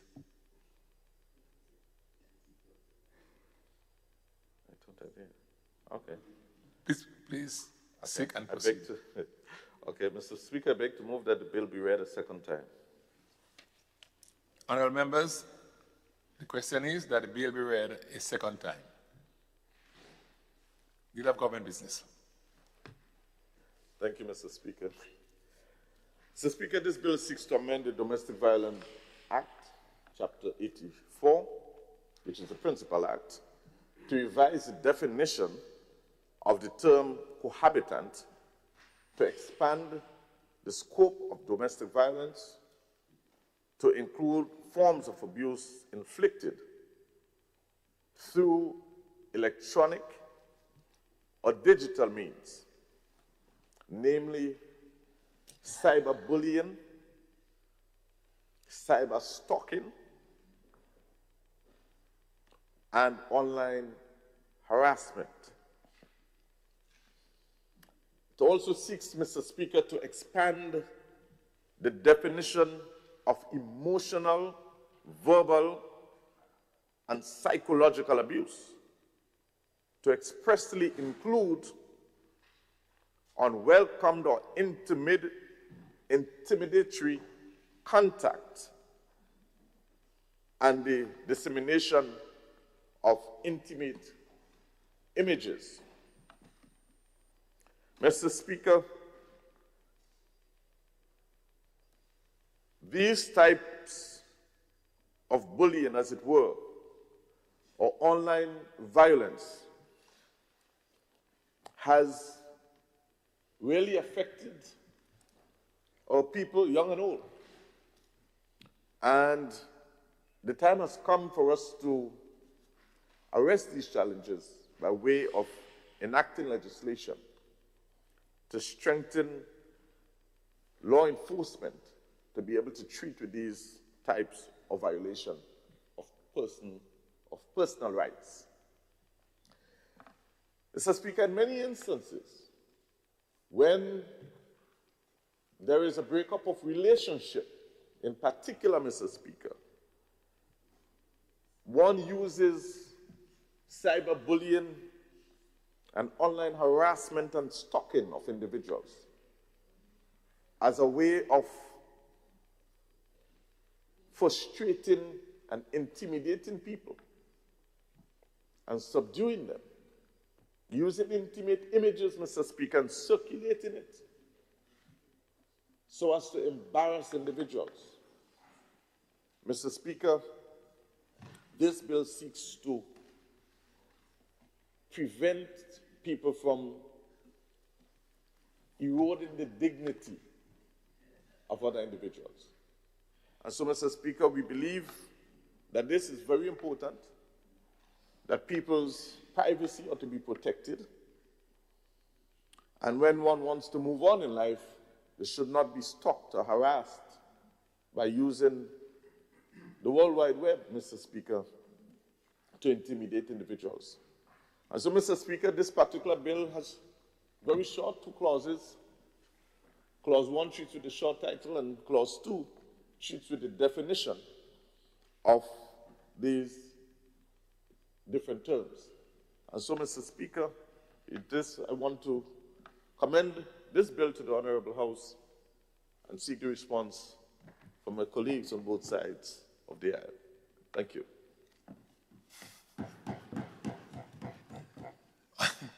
Honorable MP for St. Andrew Northwest. Thank you, Mr. Speaker. Mr. Speaker, I rise to support this amendment to the Domestic Violence Act. Mr. Speaker, we do so in a time of national grief. We call her name, Alindra Let Hippolyte, a young promising student nurse, a daughter with dreams, a young woman who chose a path of service, preparing herself to care for others. Her life embodied hope and potential. Her loss has shaken the nation. While the tragic and senseless killing of Alindra may not fall squarely within the specific legal framework addressed by this bill, it forces us to confront a painful truth. Violence in any form leaves devastation in its wake. Families are shattered, communities are traumatized, our young people began to question their safety and the justice system. And just this morning, Mr. Speaker, we are hearing about another senseless killing. This time, an 18-year-old girl, another family thrown into mourning, another community shaken. The urgency is real, Mr. Speaker, and it demands action from us as government and from every arm of our justice system. It demands legislative reform that reflects modern realities. It demands a justice system that is efficient, responsive, and firm. It demands properly resourced social services and victim support. It demands early intervention, community education, and accessible mental health care. And it demands accountability, clear and visible and timely. Mr. Speaker, this bill expands protection, modernizes our law, and ensures that the Domestic Violence Act reflects the realities of abuse today. It revises the definition of cohabitant, recognizes abuse through electronic and digital means, cyberbullying, cyberstalking, and online harassment, and explicitly includes unwelcome or intimidatory, emotional, verbal, and psychological conduct. Harm today is not only physical, it can be digital, it can be psychological, it can be economic, and its impact can be just as devastating.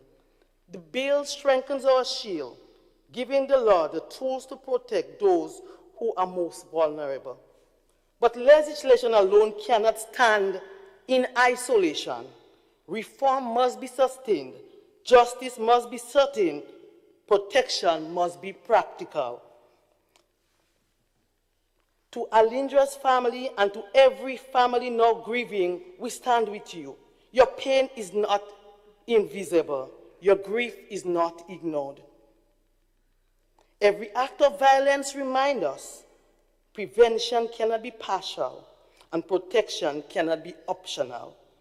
The amendment is a critical step, but it must be accompanied by continued reform, strengthening systems, and unwavering resolve. We honor Alindra and all those who have lost their lives, not only by mourning them, not only by going on social media and speaking out, Mr. Speaker, but by committing ourselves to building a safer Grenada. I therefore lend this bill my full and unwavering support. I thank you. Thank you, Honorable MP for St. Andrew Northwest. And I invite the MP for St. Andrew Northeast to take the floor.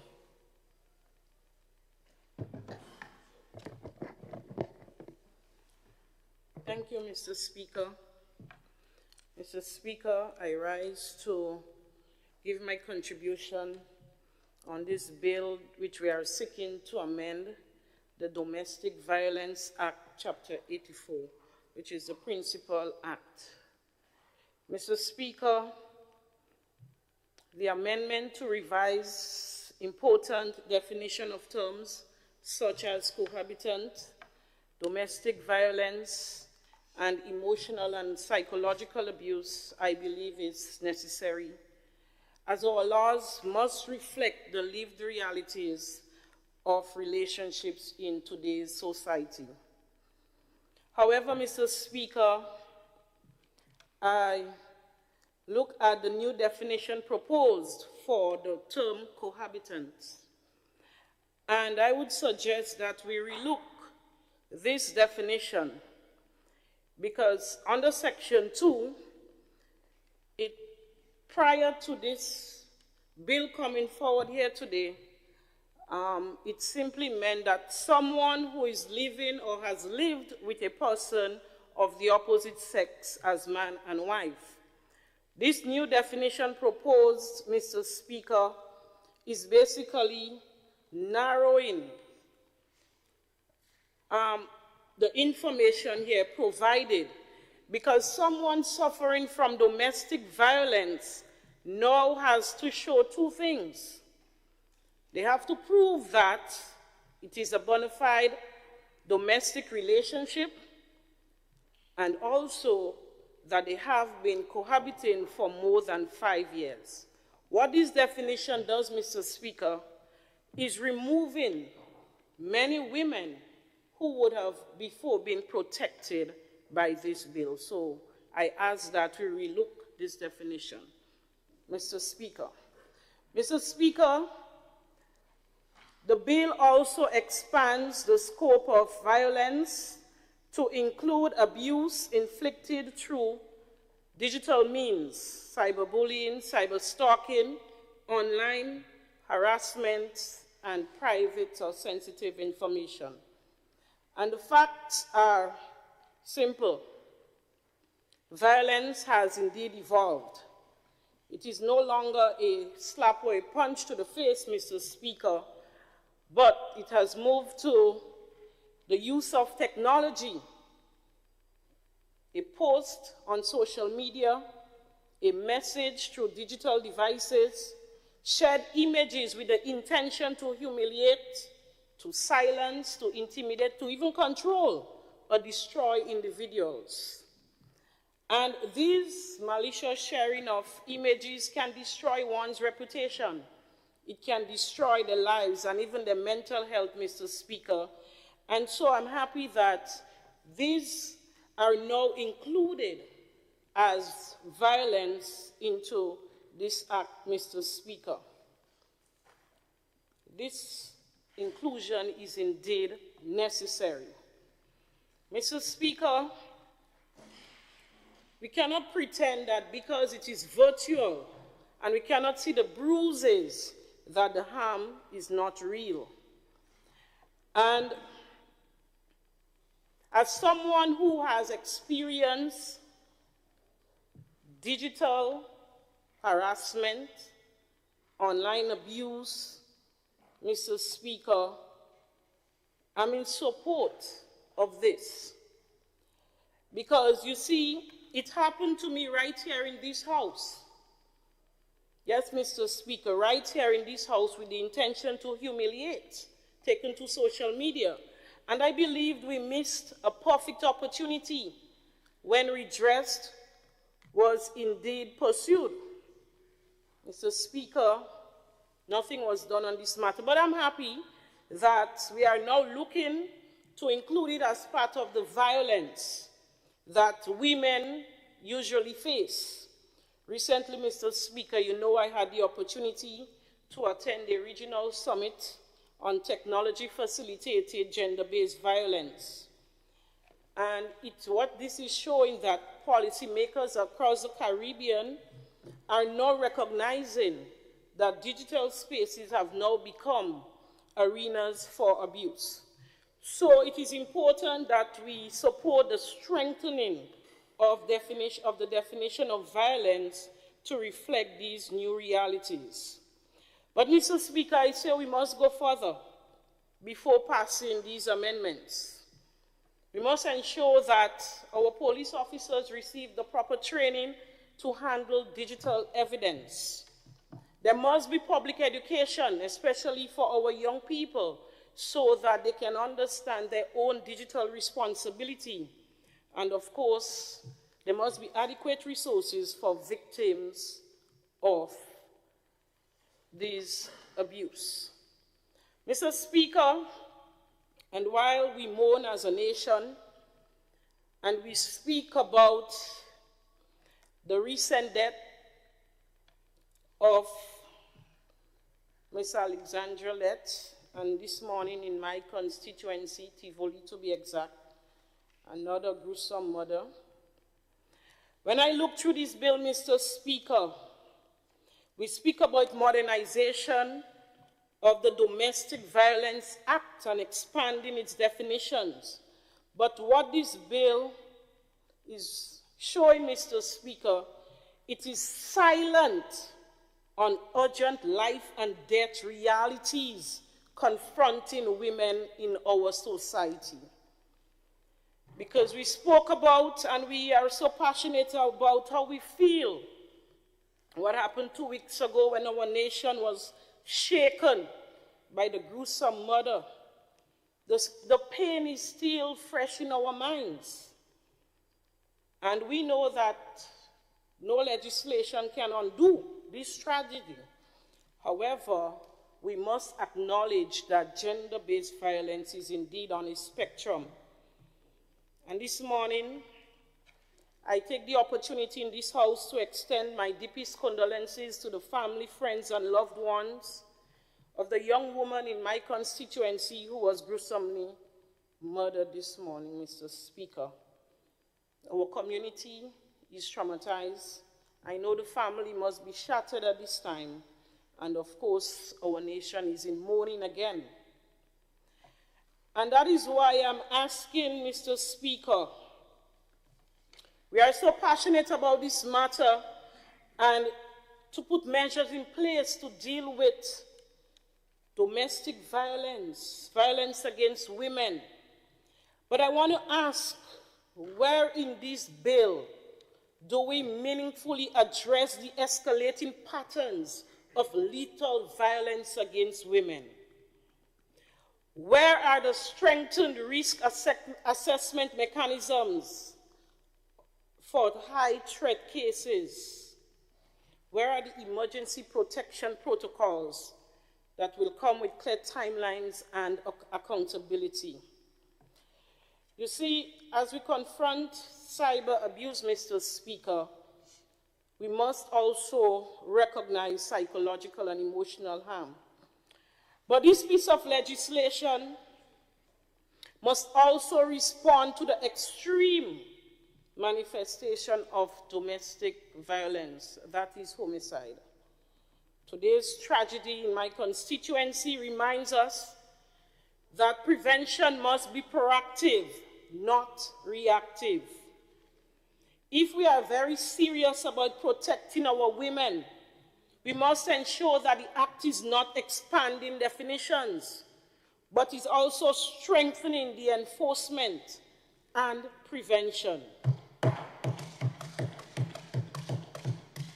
Mr. Speaker, our laws must not only speak about evolving forms of abuse, but it must also look at the painful reality that our women are still dying.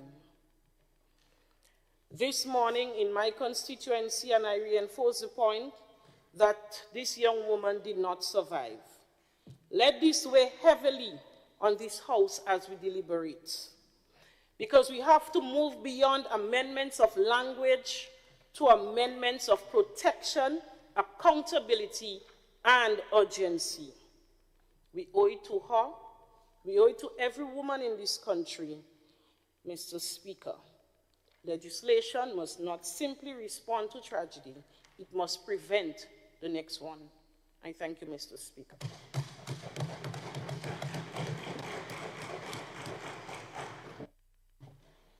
Thank you, Honorable MP for St. Andrew North East.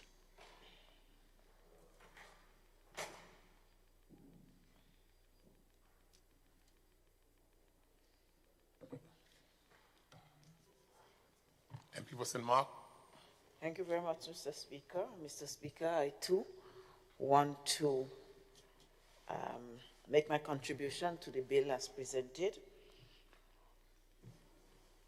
by the Leader of Government Business. Mr. Speaker, I do agree and do support the need for revision of legislation for modernizing what we do, how we do, what we treat with, in keeping with development. So at one time we looked at one way to deal with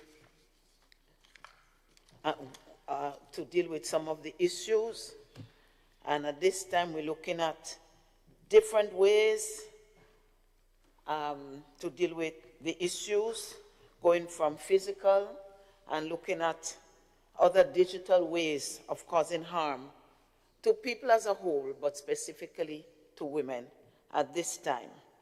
So there are quite a lot of areas, apart from the physical abuse, the sexual abuse, emotional, verbal, psychological, and quite a number of them. And it goes to cyberbullying and cyberstalking as well. And I well recall in this honorable house, I think it was through your initiative, Mr. Speaker, that we were sent out as parliamentarians to schools, secondary schools, to speak to the young people on cyberbullying and that sort of thing.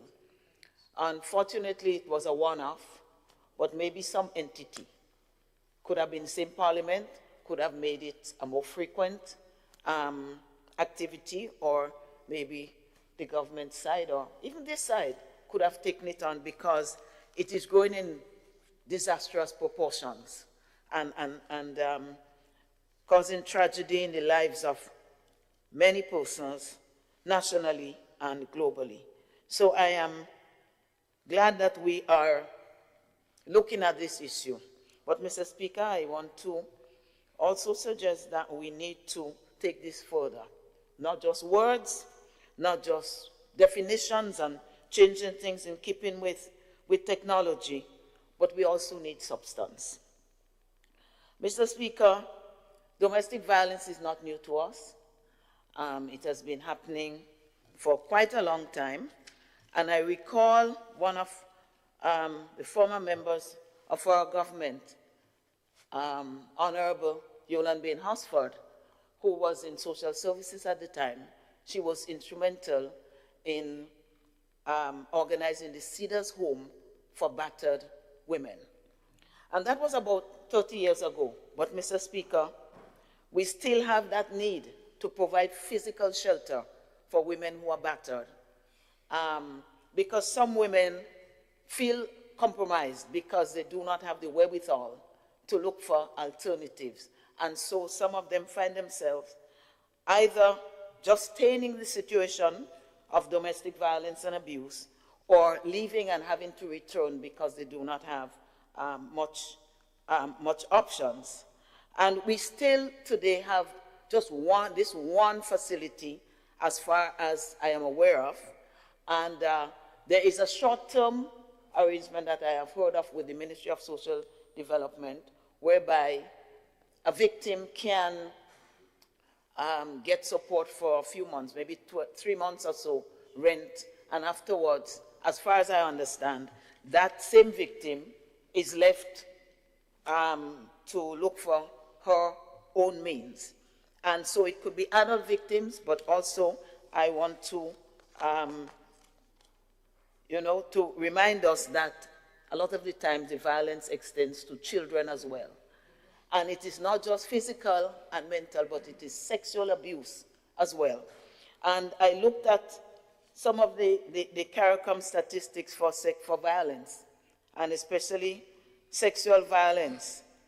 And in Grenada, it is said that 28 to 30% of women report experiencing intimate partner violence. That is almost 1/3 of women who would have come forward to give information.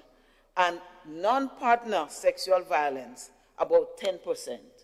Mr. Speaker, the lawyers, the courts will tell us that compared to other crimes, other physical crimes in Grenada, sexual abuse takes a high percentage in our country.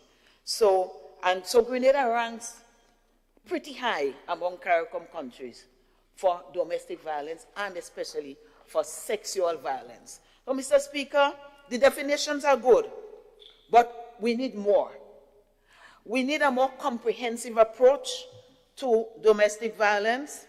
We need a more proactive approach to domestic violence. What do we teach our young boys, our young girls? Is it okay to be violent because you are a young man and you're strong and you can physically overpower the women? What do we teach them? What do we teach them in the schools? How many programs do we have? What do we teach them in the communities? That they must, about respecting women, respecting other people in general, because violence is not limited only to women and girls and young and children, but our violence in our country needs to be looked at in general, because any violence can convert to another type of violence. So I think our legislation has to have more teeth. We need to look at the penalties that are imposed. And penalties, whatever we say, penalties are a deterrent to crime. You make this sentence long enough, you make the fine strong enough, and some of the brave ones who will attack these women, they become cowards and they back off. But very importantly, I want to go back to involvement, to inclusion, to having dialogue with our men and especially our young boys, but even women too. Because sometimes women seem to think that they have absolutely no alternative but to just stay and take whatever they get. So the nation as a whole needs to be, needs to get involved with that. Not just the government, which we do know that the government has to lead. Government has to be there, or their prime minister needs to be there, showing empathy, but doing even more than that, but promising us to lead the charge in dealing with domestic violence. In 2020, thereabouts, January 2020, we started the Spotlight Initiative. And quite a lot was achieved. But certainly, where we are is no comfort zone that we have done a lot, we have spent a lot. There is still a lot more to be done in Grenada, Caricom, and Petit Martinique to protect our women and children and to dissuade, to discourage the use of violence to resolve situations. It's not going to be easy because it is an educational process.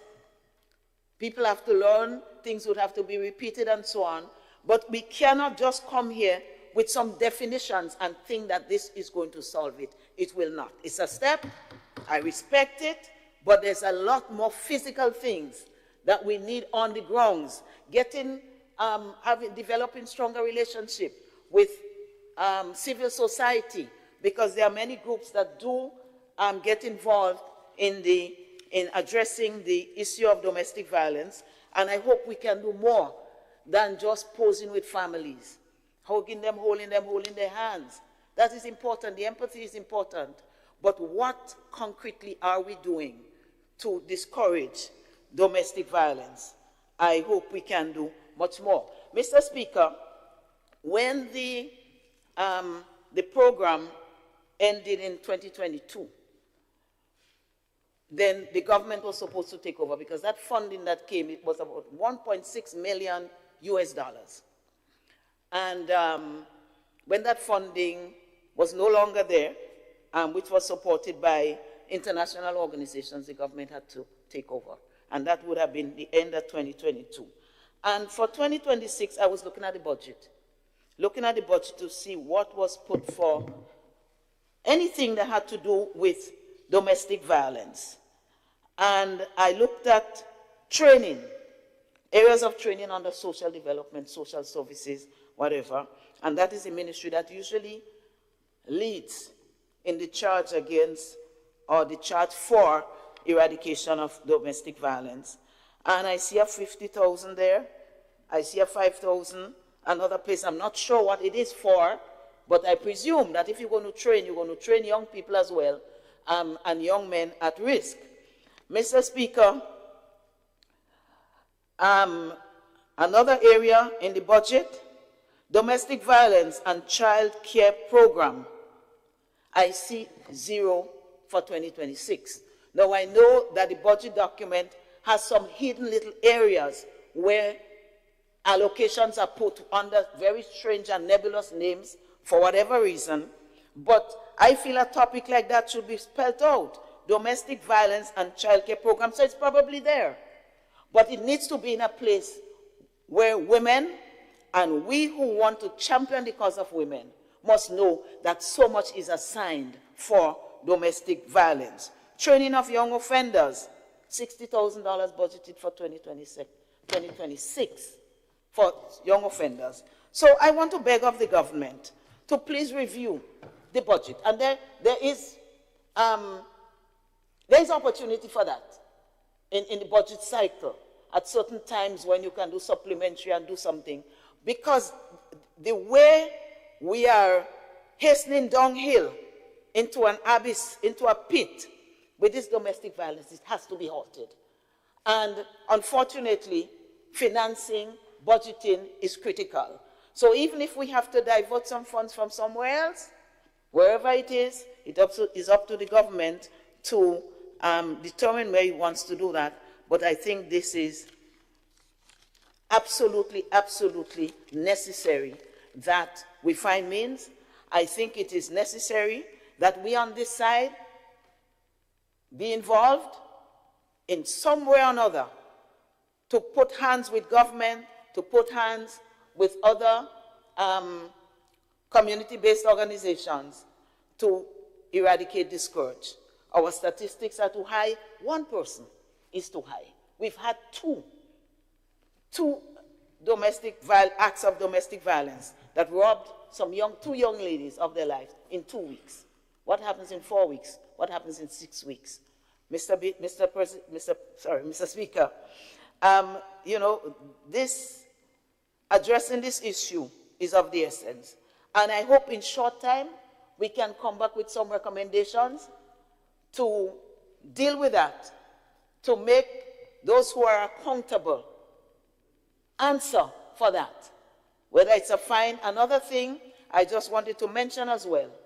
If persons are being released early or whenever, if you have sexual predators, the communities must know. I don't know how we're going to handle it. The communities must know. There are ways to keep a tab on them by putting some kind of bracelet in their feet. So I've said enough, but I think we have to look for means to let the public know that they have to be careful and let the perpetrators serve their full time.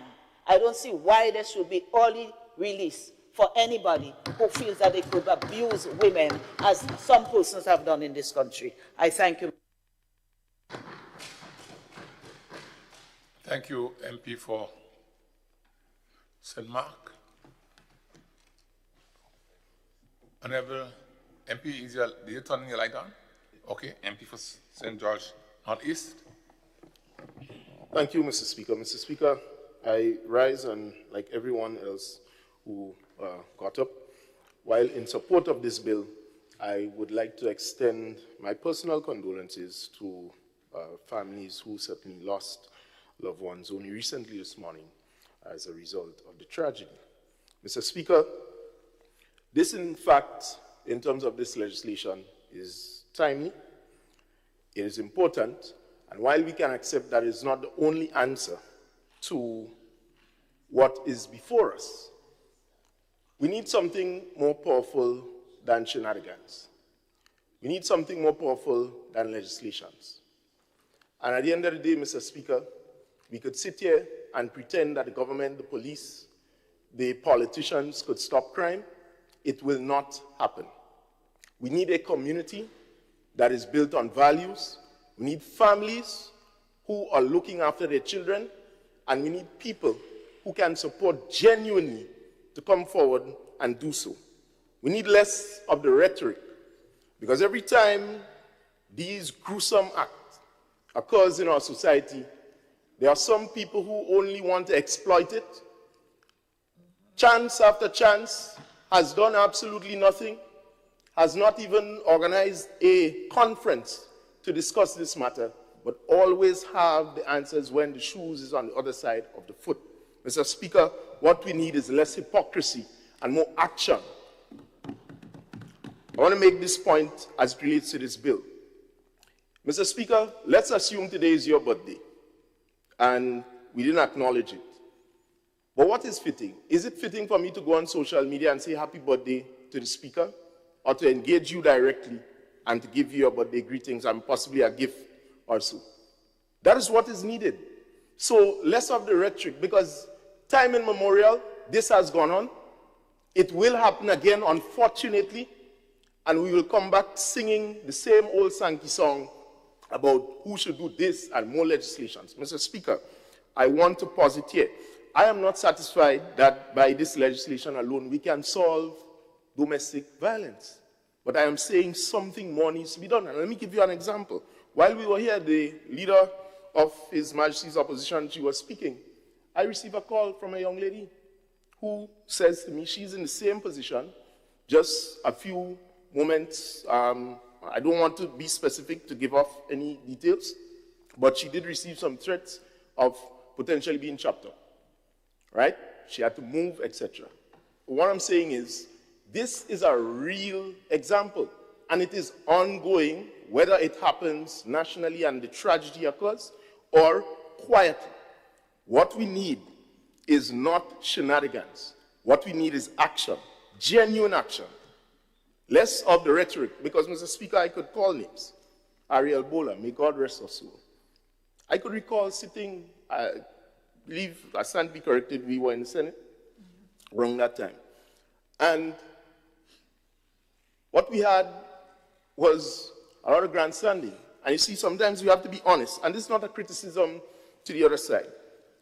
Because I think if we accept that we must work together on this, we have to stop trying to pit the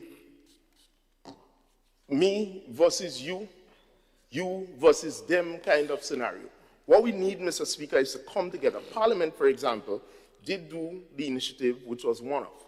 The honorable member from St. Mark raised the concern.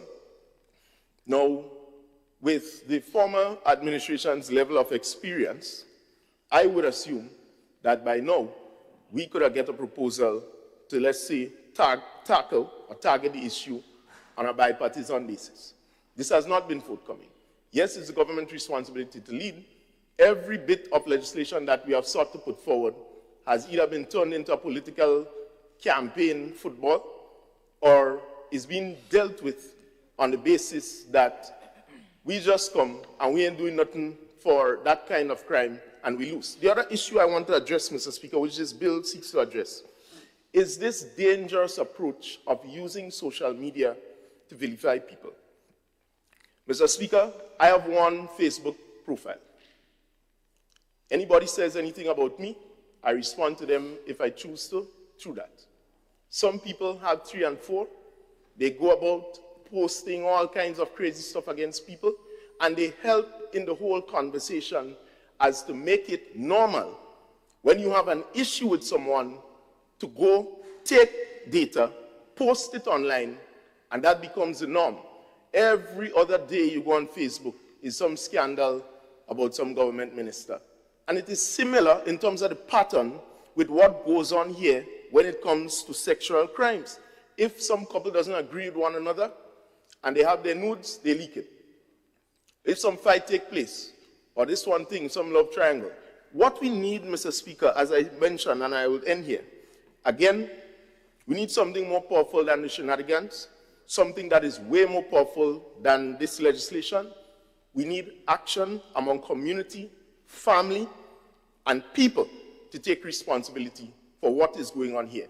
This is far too gone to be seeking to blame government or opposition. What we need is an all-inclusive approach, but one that is rooted in genuine belief that we want to solve this problem and less of the hypocrisy. Thank you very much.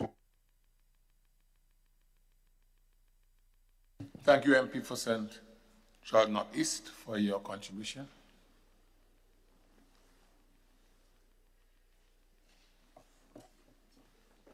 Honourable Prime Minister. Thank you.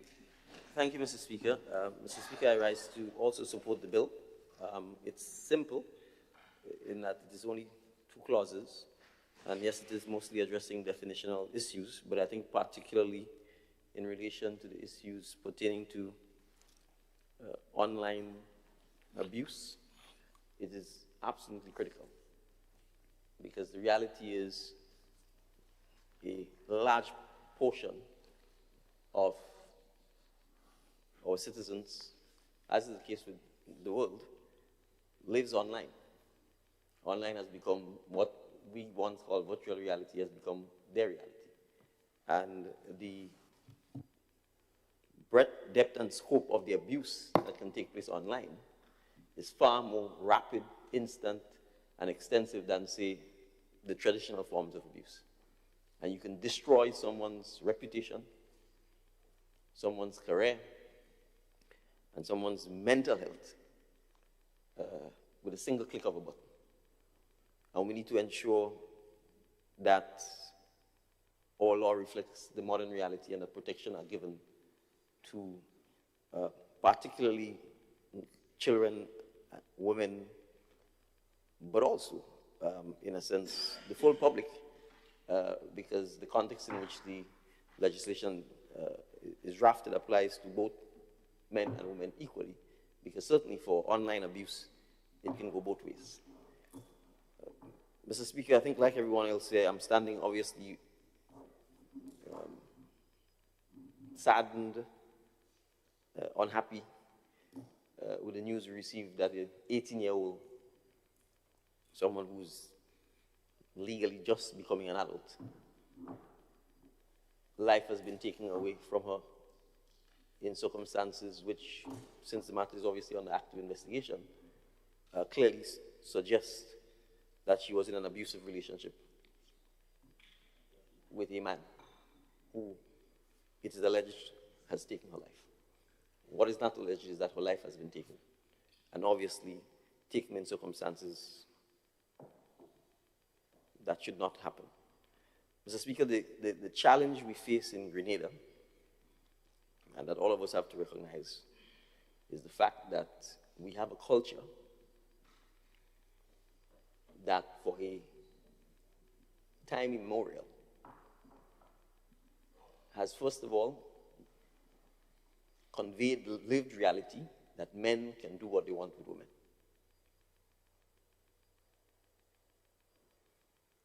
To the point where even some women accept it.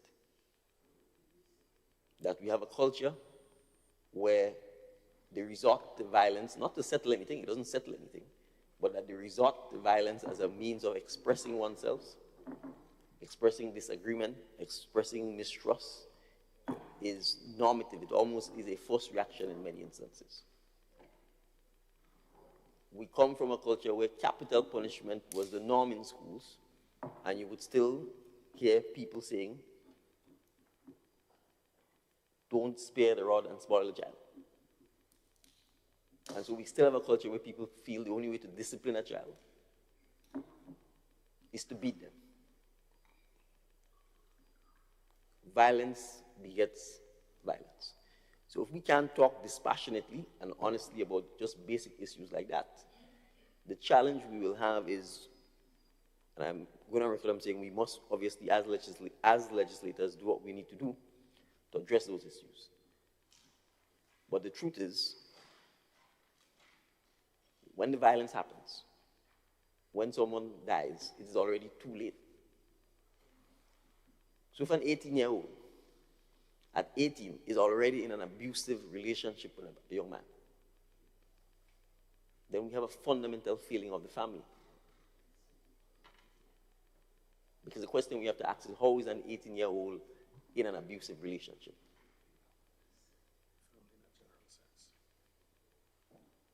When she has a mother or a father, probably grandmother, grandfather, aunts, uncles, etc., that we are not able to protect that child from first being in that position. And it therefore means that as a society, from our education system, from the way we socialize, from our parenting, what are we doing? Is a question asked by the member of St. Mark. And I took that to mean in the collective. Mr. Speaker, I'm sure you're aware that the Ministry for Social and Community Development has been running parenting classes, teaching adults how to be parents to their children. Now, at first blush, I would ask, what is the state or the government doing teaching people how to parent? How is it that we produced adults that themselves are unable to care for and parent and nurture and love and impose the right values into their children, so that the state has to get public officers or civil servants or counselors to teach them how to parent, how to speak to their children, how to not beat them as a first response to the child expressing themselves or being curious or being defiant. That is what is leading to the violence. So all of us have a responsibility to promote a kinder, gentler, more peaceful, more dialogue-driven society, and to challenge norms if they require challenging. And I've said, for example, I'm not saying that it is wrong, but in many of our approach to education, you have boys-only schools, you have girls-only schools, for example. And in many instances, therefore, boys grow up outside of perhaps a family setting, or maybe a village setting, having no interaction with girls until they're probably 18, or vice versa. By then, your hormones are all over the place. If you don't have good parenting guidance background, or village parenting guidance background, how then are you coping? Who teaches you then how to interact with a young lady? And who teaches the young lady how to interact with a young man? And who ensures that a young lady doesn't accept that being roughed up, or being cursed, or being spoken to harshly, or the control about what to wear, where to go, etc., is not acceptable, when TV promotes it as acceptable through movies and film and comedy shows and music and music videos. So this is not, Mr. Speaker, a simplistic issue that we are grappling with. There are realities. We inherited a patriarchal society. Some of our Christian underpinnings say clearly, the man is the boss. And people literally interpret that to mean, I can be abusive to you. So if we want to begin, Mr. Speaker, to start fundamentally altering the way in which we behave, we will have to, yes, when someone dies, when someone is abused, we will get emotional because it's human nature. We will have to react, we have to show the empathy, we have to be there for the family. But it's already too late. So if we want to mitigate the next one happening, we have, Mr. Speaker, all of us, have to look at what kind of society Greenland is. What is our values? What are the things that we know do not make sense and that we need to challenge? We know who is at risk. When the children come to school, you could just almost look at them and know they're at risk. We know in the villages what type of mother or father, or the absence of the mother or father that they have. We have concentrated pockets of risk, Mr. Speaker. We have homes. The Child Protection Authority, the government is raising people's children for them. And when these children turn 18, as I discovered when I got into the office, I was being told in many instances they were just being put out. So we raise them until 18, and then we simply say to them, you have to leave. And when I discovered that, I said to the minister, and the minister agreed, well, that can't be happening. Because where are they going to end up? They're already very vulnerable if it is that they don't have their biological parents in the world, or a greater group of people supporting them. So, yes, what are we doing? And I agree with the MP for St. George Northeast, and I agree with the MP for St. Mark. If we all collectively are serious, beyond the debate, we need to sit down together with the parents, the schools, the teachers, the churches, to start identifying, at a minimum, those high-risk, high-vulnerable areas, villages, homes, and put the effort in to make sure that we can teach and encourage and support the right behaviors and the right types of values. But at the end of the day, individual responsibility still matters, and it still counts. And a government, a parliament, cannot raise people's children for them. It cannot parent people's children for them. And it cannot instill values in them. The young man who's alleged to have perpetrated this act, he too has a family. And what have they put in him? What values have they put in him so that violence to the point of a homicide is something that he will engage in? So I'm not going to get up and suggest that any government, any legislator, any parliament is going to solve domestic violence. It will not. And pretending to do so is going to be hypocritical, and you will have more violence.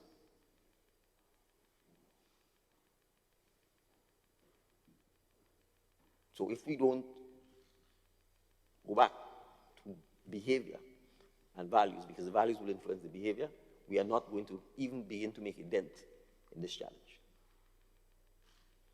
If very early on, a young boy or girl isn't taught that hitting each other or hitting another boy or hitting another girl is not acceptable behavior, and it is reinforced consistently by parents, by the churches, by schools, we are not going to make a dent. All of this is reactive. Widening the scope to deal with bullying, ensuring that cohabitants can get a restraining order, etc., means it already has happened and it's too late. So it's reactive. So yes, I agree that fundamentally, greater emphasis has to be on the prevention. And the prevention comes with us ensuring that as a society, we first begin to talk honestly about what has been happening forever in our society, what we need to do to curb it in terms of our education, in terms of our morals, in terms of our values, and in terms of the institutions that will support those things. And the MP for St. Mark is right. The statistics will clearly tell you that Grenada has some of the highest rates of gender-based violence and sexual-based violence. And that at times 60 to 70% of their sizes is in fact dominated by sexual violence, ranging from incest to rape.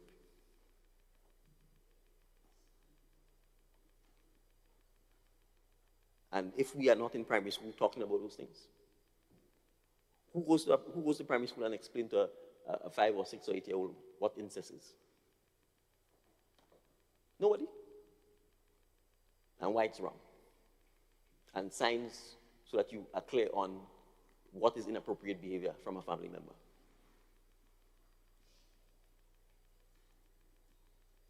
That's what we need to do. That is what parents and teachers, law enforcement, the church, in the collective, that is what we need to be prepared to do and to go. But if we don't even have, I will call it biological education, where you explain to a child what their body parts are so they could understand what is appropriate and not appropriate. Yes, passing law isn't going to change that because it's too late. So, Mr. Speaker, I think if we are serious about making sure that at least we get concrete action in light of these two tragedies, then we have to go right to the foundation, right at the primary school level, right at the parenting level, right at the village and community and the homes level, and be able to properly talk about those issues and make sure that the behaviors we want are being reinforced consistently over a sustained period of time if we are going to reduce the statistics and improve the outcomes of our country when it comes to the scourge that is currently, well, that has plagued us and continues to plague us. So having said that, I support the bill because it has utility in ensuring that at least those who are victims, particularly of online bullying, online abuse, can have some recourse in the law to ensure that it is stopped, or at least there are sanctions for those who persist in those kinds of behaviors. Thank you very much. Thank you very much, Honorable Prime Minister.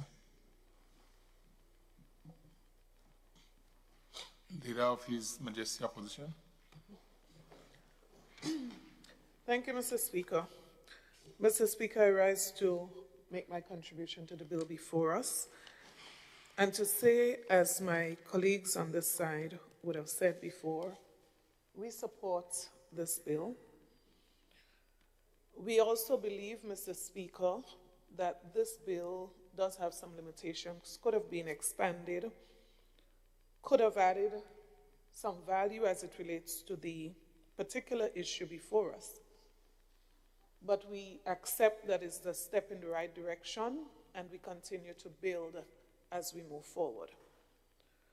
Mr. Speaker, I want to also join with those who went before me to express deepest condolences to the family of Tishiana and Alejandra and all of those who have been affected, whether directly or indirectly, by the senseless killing of these two young and promising women. Mr. Speaker, this bill before us basically seeks to expand the scope as it relates to the response to domestic violence. And of course, we have to continue to respond to the changing times, the development, the technology, and all of this. And in saying that, Mr. Speaker, to say that this is a step in the right direction and we need to press hard and press forward.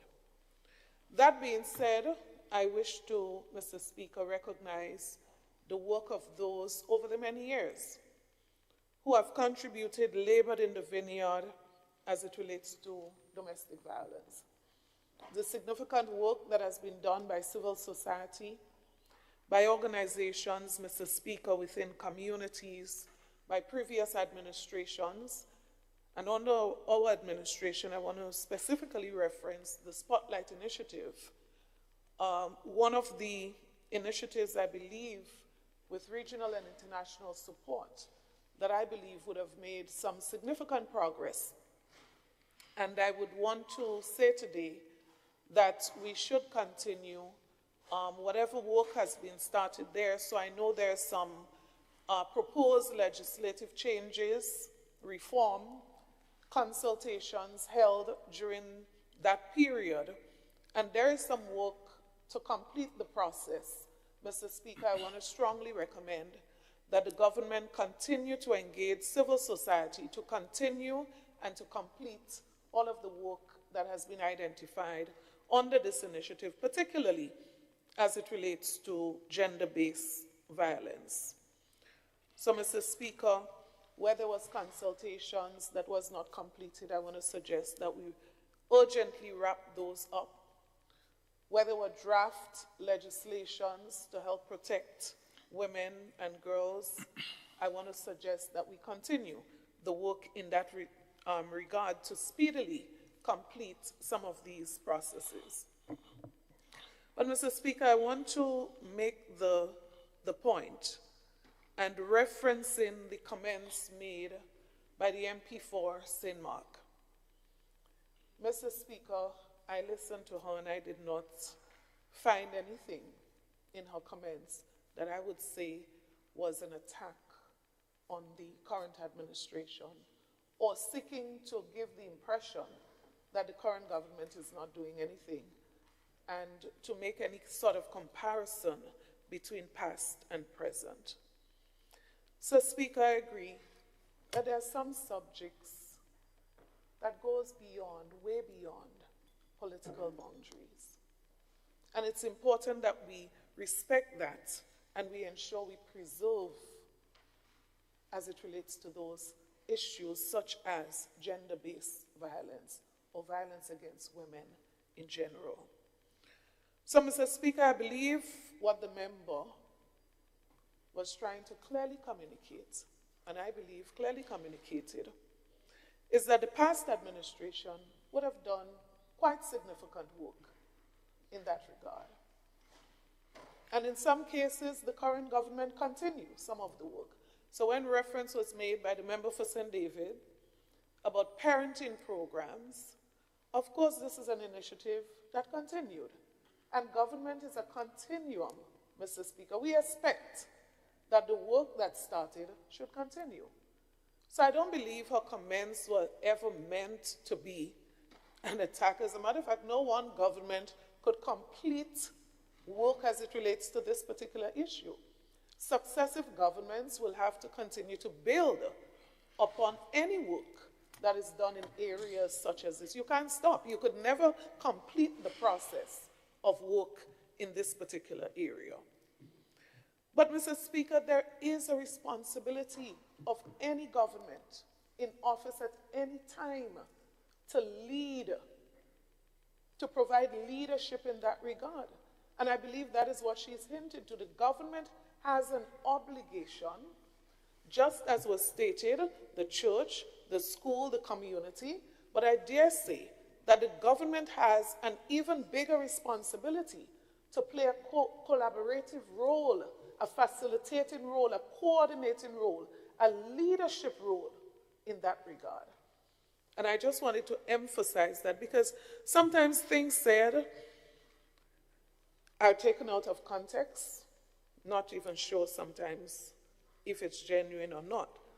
But I believe what she said is basically, as I close on that particular point, a lot was done in the past, work continues to happen as should happen, and work will continue forever to happen in this regard.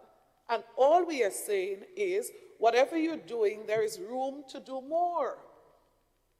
No one can say, and I'm sure no one on the other side of this house would say we are satisfied, we're completely satisfied with what we're doing as it relates to this issue. And that's the point. Let us do more. And you cannot in any way, you cannot address this issue given the impression that we ought not to express what the government should do more. That's our responsibility. So you don't come here and listen to our presentation of what we believe should be done and then respond by saying we are coming with an AI-generated response. I mean, well, when you said that, the member said that, I thought to myself, well, if AI knows that the prosecution department has a challenge with transportation, well, AI is very intelligent. The point I'm making, Mr. Speaker, is when we stand and we make a contribution, it is our genuine response to the issue. And we expect that the government would take those suggestions, sift through them, those that you don't think make sense, that's okay, but there must be something that you think is relevant, like the suggestion that I made, that the services of the transportation could be shared.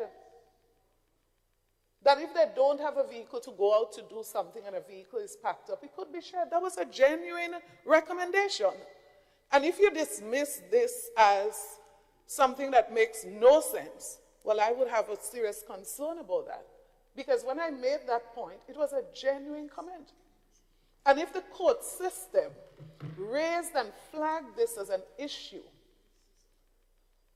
it's in my right as a member of this House to offer a suggestion, which is what I did this morning. So, Mr. Speaker, when we speak about the Spotlight Initiative and all of this, all we are saying is continue the work that would have started. But I also endorsed the statement that was made as it relates to what I call universal responsibility. So it cannot, and I don't think anybody will ever try to give the impression that this has only to do with the role of government. No one on this side would ever make a statement like this. What we are saying is that every person has a responsibility, every human being, every organization, but government must do more, people must do more, government must lead on this.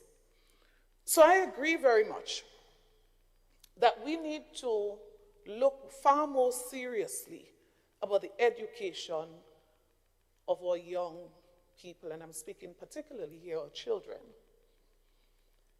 The Prime Minister and member for St. David's made reference to the schools and what we are teaching children in school, and I totally agree.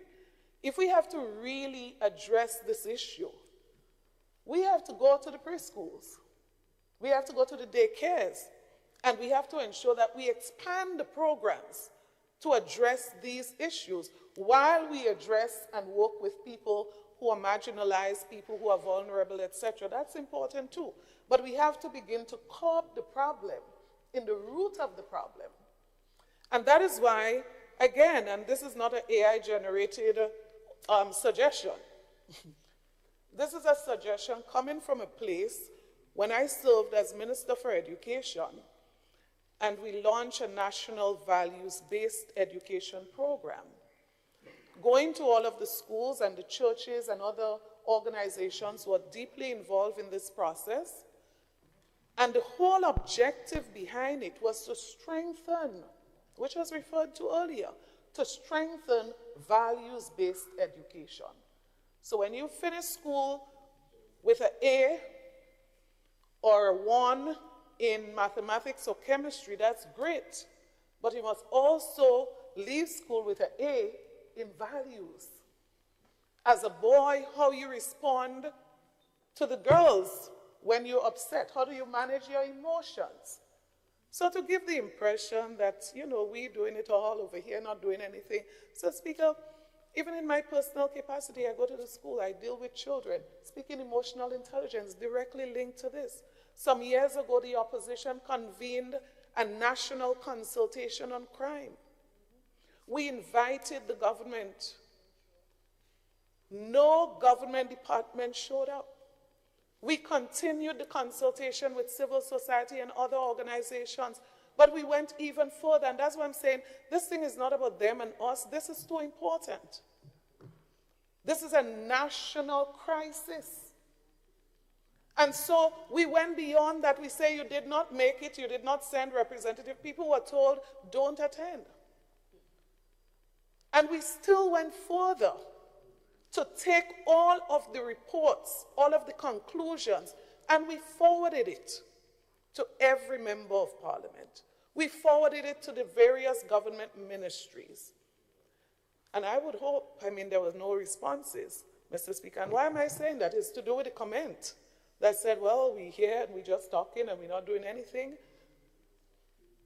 Mr. Speaker, all of the recommendations, retired police officers, retired teachers, people who work at the community level, people who are involved in counseling, they were all involved. And a lot of the recommendations had to do with this very issue that we are speaking about today. I've always called, and I've said it repeatedly, I feel passionately about a national strategy that has to address the issue of crime, inclusive of gender-based violence. And I've said it over and over on behalf of the opposition, on my own personal behalf, that we are prepared at any time, that the government is prepared to develop a national strategy to address in a very serious way this issue. We are going to give our full support.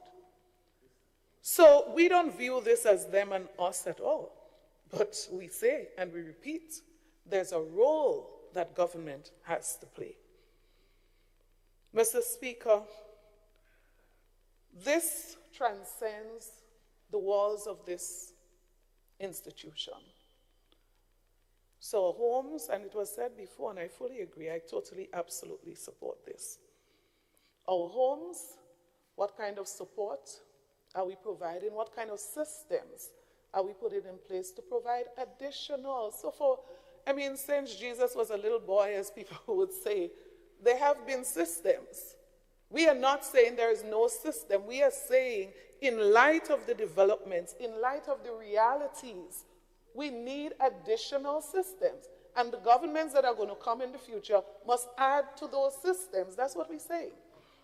So when you look at, Mr. Speaker, what's happening at the community level, I think the one thing I disagree with that was said in the House this morning, not exact words, but we can't raise people's children for them. So, Speaker, there used to be a time in our country, and we refer to it in this way, when the community raised a child. And I want to encourage, Mr. Speaker, that in any society, there are going to be people, whether professionally or otherwise, who are not capable of playing the role that they are expected to play. So as I said, professionally and otherwise. So some people, Mr. Speaker, land into positions that they are not prepared for. They are not equipped to provide and to play the role, Mr. Speaker, that they're supposed to play. And similarly, there are some people who end up in the role of parent not being prepared.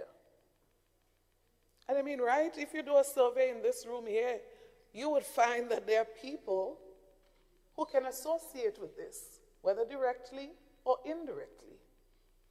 And there are some persons, when they land in that particular situation, they are blessed to have support. And there are others, unfortunately, who are not as blessed. So when I spoke this morning about constitutional rights, and it was taken as I have to be mentally deranged to think that the bill that came before us meant that you could just pick up somebody and send them. I mean, come on. I was talking, Mr. Speaker, about constitutional right, and part of that is to protect citizens. Part of that has to do with fairness as it relates to how do we roll out these legislations that we are passing? How do we implement? So, Mr. Speaker, in this regard, I ask the question, same thing, I go back to the previous bill. All that I was dumbly saying is that when we pass legislation, we must make sure, whether it's the technological, whether it's the administrative, whatever it is, that the systems are there to complement and to accommodate the implementation of these legislation. What's the point? Passing laws without the system in place for those laws to be implemented. And similarly, I say this morning one thing. We must equip the police. So we're expanding this, but the question is enforcing. So it's now a crime to be doing certain things online. Honorable we must MP? now equip. Honorable MP, did you hear the bell? Did I hear the bell? Yes, Mr. Speaker, but my apologies. I guess I'm a little bit passionate about this. Can I have 1 minute just to wrap up? Thank you. Go ahead.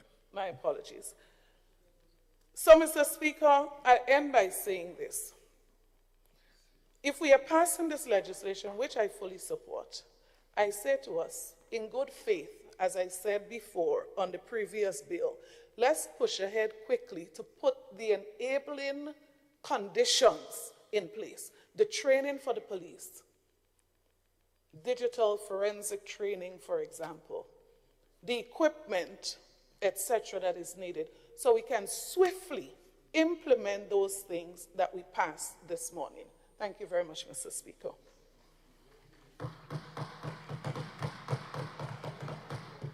Thank you very much, Honorable Leader of His Majesty Opposition.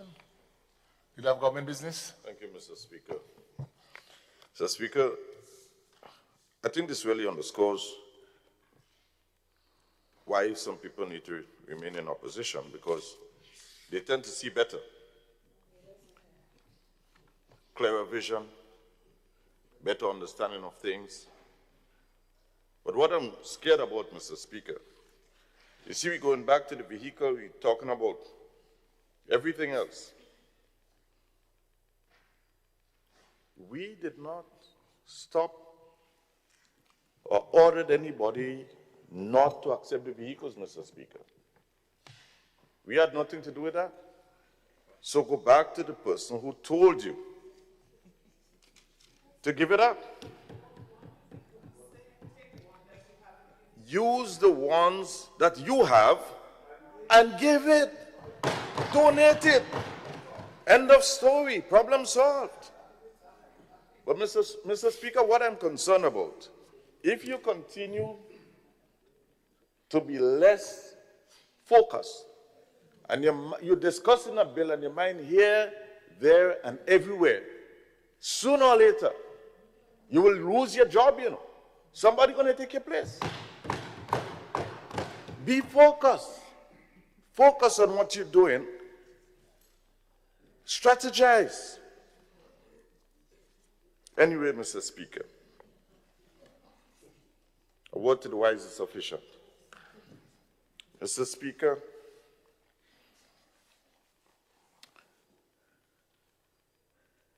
I wish to commend the member for St. Andrew Northeast. Brilliant presentation.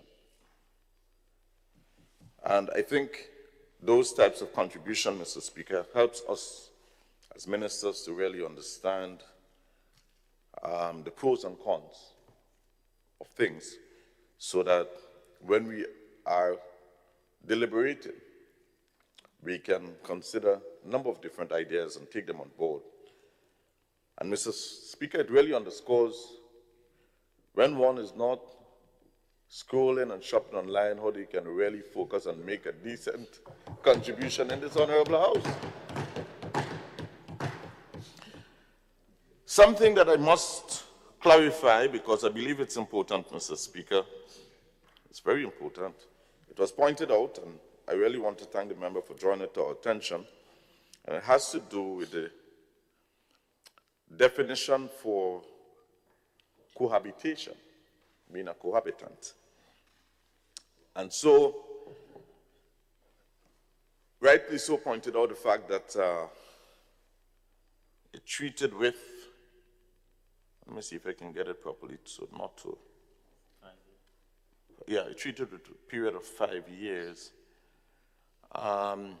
Mr. Speaker, what I want to say regarding that is that there are no restrictions or limitations, a restriction or limitation on the ability to treat with domestic violence. In respect of that definition, there is no restrictions or limitation. And let me explain why.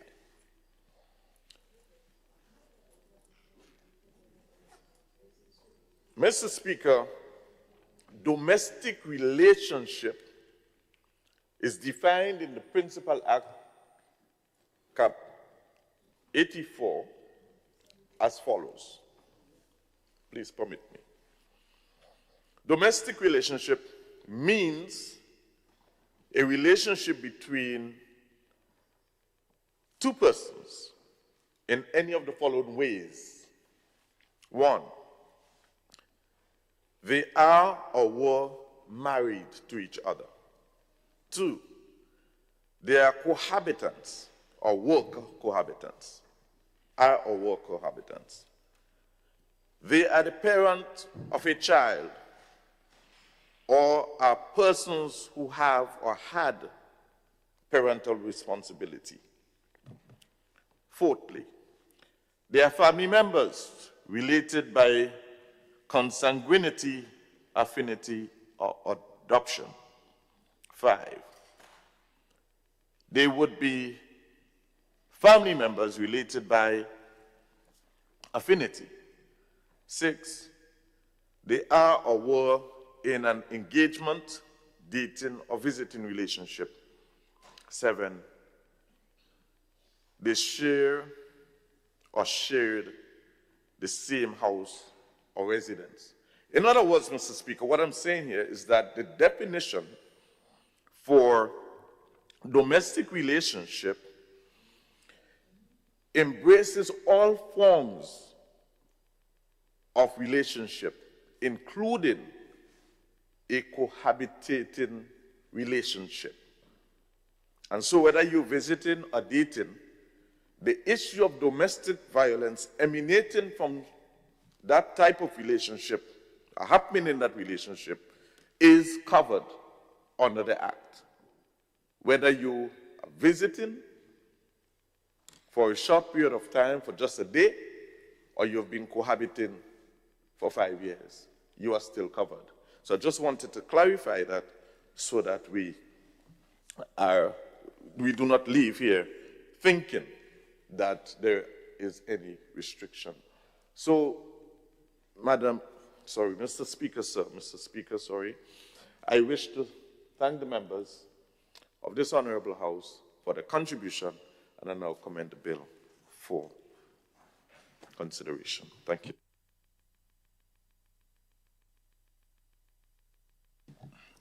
Honorable members, the question is that the bill be read a second time. All those in favor, say aye. Those opposed, say no. The ayes have it. I think the ayes have it.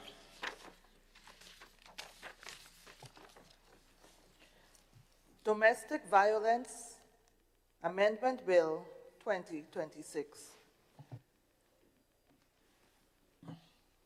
You have government business? Thank you, Mr. Speaker. I beg to move that the House resolves itself into committee of the whole House to consider this bill clause by clause. Thank you. Honorable members, the question is that this Honorable House resolve itself into a committee of the whole House to consider the bill clause by clause. Those in favor say aye. Those opposed say no. The ayes have it.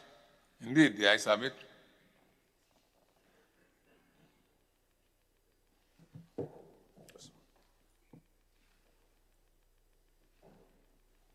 This Honorable House is now in committee.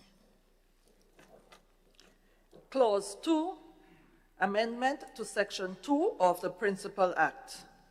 Honorable members, the question is that Clause 2 forms part of the bill. Those in favor say aye. Those opposed say no. The ayes have it. Indeed, the ayes have it. Clause 1, short title. Honorable members, the question is that Clause 1 forms part of the bill. All those in favor say aye. Those opposed say no. The ayes have it. Indeed, the ayes have it.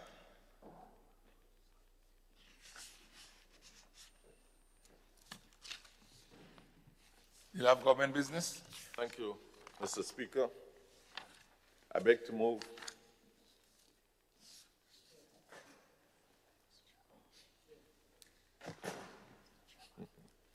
Thank you, Mr. Chairman. I beg to move that the House resumes and the Chairman of the committee reports progress on bill. Honorable members, the question is that the House resumes and that the Chairman of the committee reports progress on the bill. All those in favor say aye.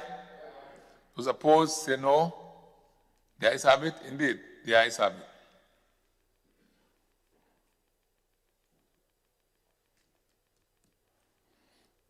This Honorable House now resumes.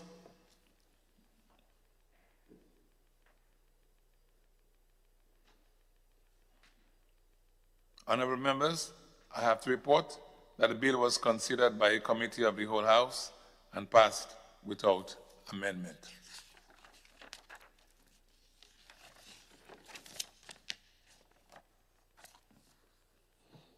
You have government business? Thank you, Mr. Speaker. I beg to move that the Chairman's report be adopted. Honorable members, the question is that the Chairman's report be adopted. All those in favor say aye. Those opposed say no. The ayes have it. Indeed, the ayes have it. The leader of government business? Mr. Speaker, I beg to move the third reading of the bill. Honorable members, the question is that the bill be read a third time. Honorable members, the question is that the bill be read a third time and passed. Those in favor say aye. Those opposed say no. The ayes have it. Indeed, the ayes have it. Domestic Violence Amendment Bill 2026.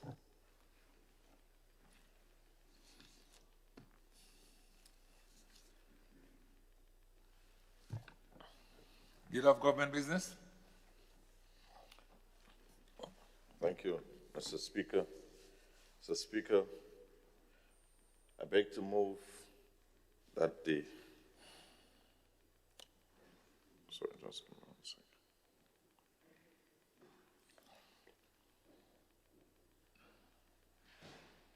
Yeah.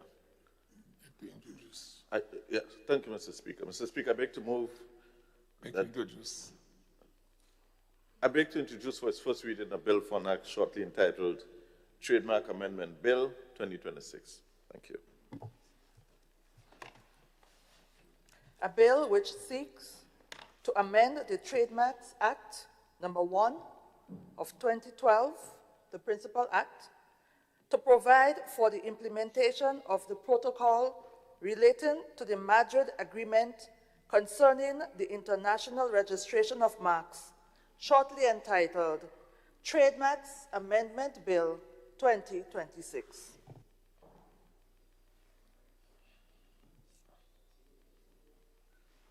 Leader of Government Business.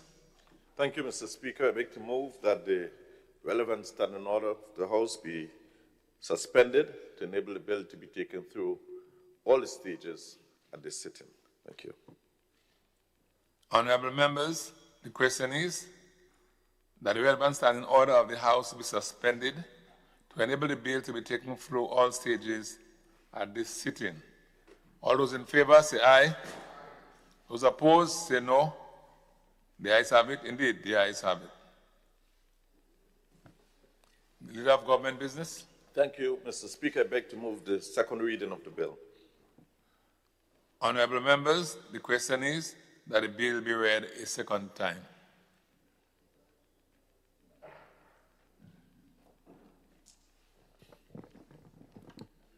Leader of Government Business.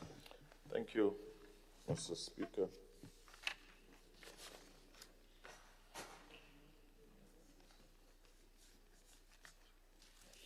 Trademark Amendment Bill 2026. Mr. Speaker, this bill has 4 clauses, and it seeks to amend the Trademark Act number 1 of 2012, which is the Principal Act, to provide for the implementation of the protocol relating to the Madrid Agreement concerning the international registration of marks adopted at Madrid on June 27, 1989, and for related matters. Clause 1, Mr. Speaker, speaks to the short title of the bill. Clause 2 seeks to amend Section 2 of the Principal Act to insert new definitions to terms relevant to the implementation of the protocol, such as international application and international registration. Clause 3, Mr. Speaker, seeks to insert a new part, which is Part 2A in the Principal Act, which contains Section 25A, 25D to 25D, so 25A, B, C, and D. In Section 25A provides for the Madrid Protocol and the regulations under the Madrid Protocol to have the force of law within the state of Grenada. And that, Mr. Speaker, will take effect from the 15th day of March, 2026. Section 25B, Mr. Speaker, provides for the international registration of marks pursuant to international application under the protocol, and 25C provides for the amendment to the protocol and modification to the regulations under the protocol to be reflected, in the respective schedule to the Act by order as published in the Government Gazette. Section 25C empowers the Minister to make regulations for the purposes of giving effect to the provisions in the Act, Part 2A specifically. And Clause 4, Mr. Speaker, seeks to insert, after Section 47 in Principal Act, 2 schedule. Schedule 1, which will set out the text of the protocol, and Schedule 2 sets out the text of the regulations under the protocol. In a nutshell, that's what it is, Mr. Speaker. And I think it's a great day for the creatives and for people who are involved in this type of business in protecting their marks and so on for us, so that we now become part of that global network of bodies. And so I take this opportunity to commend the bill to the House for consideration. Thank you.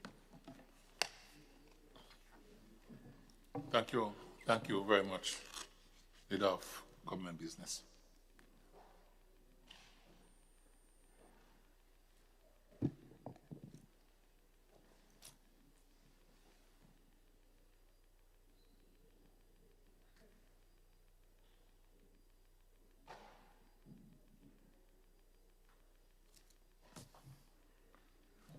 Leader of Government Business? Yeah, Mr. Speaker, and as you recognize, it's a very, very straightforward amendment, and so we want to just commend this bill for its second reading, second and third reading.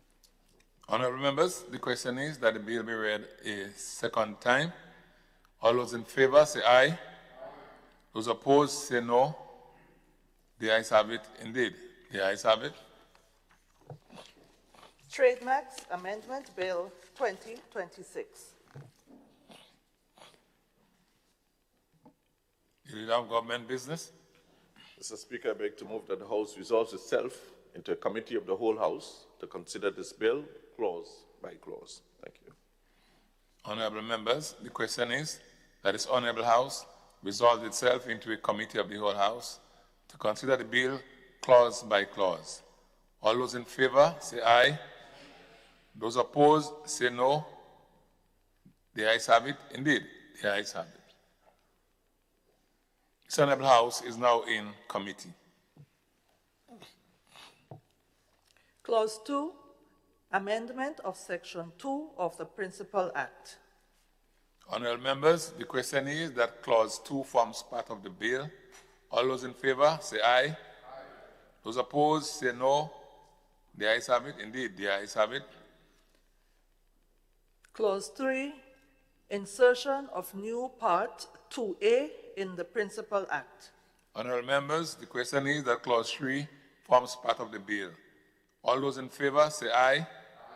Those opposed say no. The ayes have it. Indeed, the ayes have it. Clause 4, insertion of new Schedules 1 and 2 to the Principal Act. Honourable members, the question is that Clause 4 forms part of the bill. All those in favour say aye. Aye. Those opposed say no. The ayes have it. Indeed, the ayes have it. Clause 1, short title. Honourable members, the question is that Clause 1 forms part of the bill. All those in favour say aye. Aye. All those opposed say no. The ayes have it indeed. The ayes have it.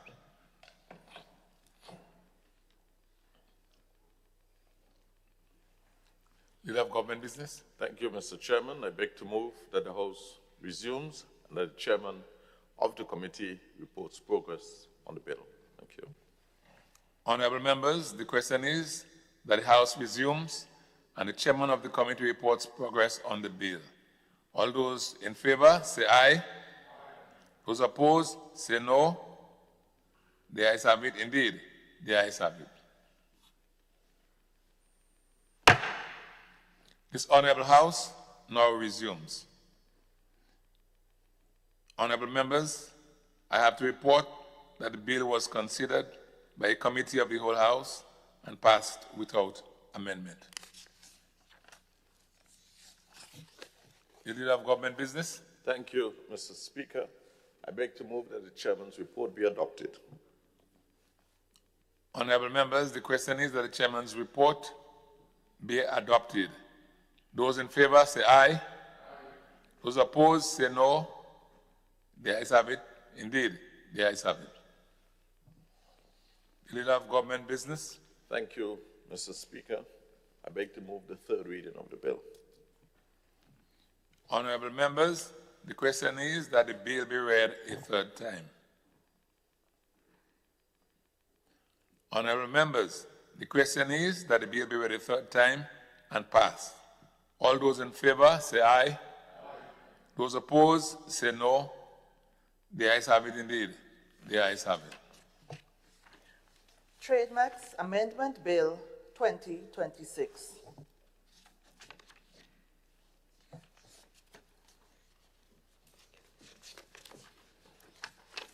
Item 16, request for leave to move the adjournment of the House on matters of urgent public importance. Leader of Government Business. Mr. Speaker, I humbly beg to move that the Honorable House be adjourned sine die. Thank you. Honorable members, the question is that this Honorable House be adjourned sine die.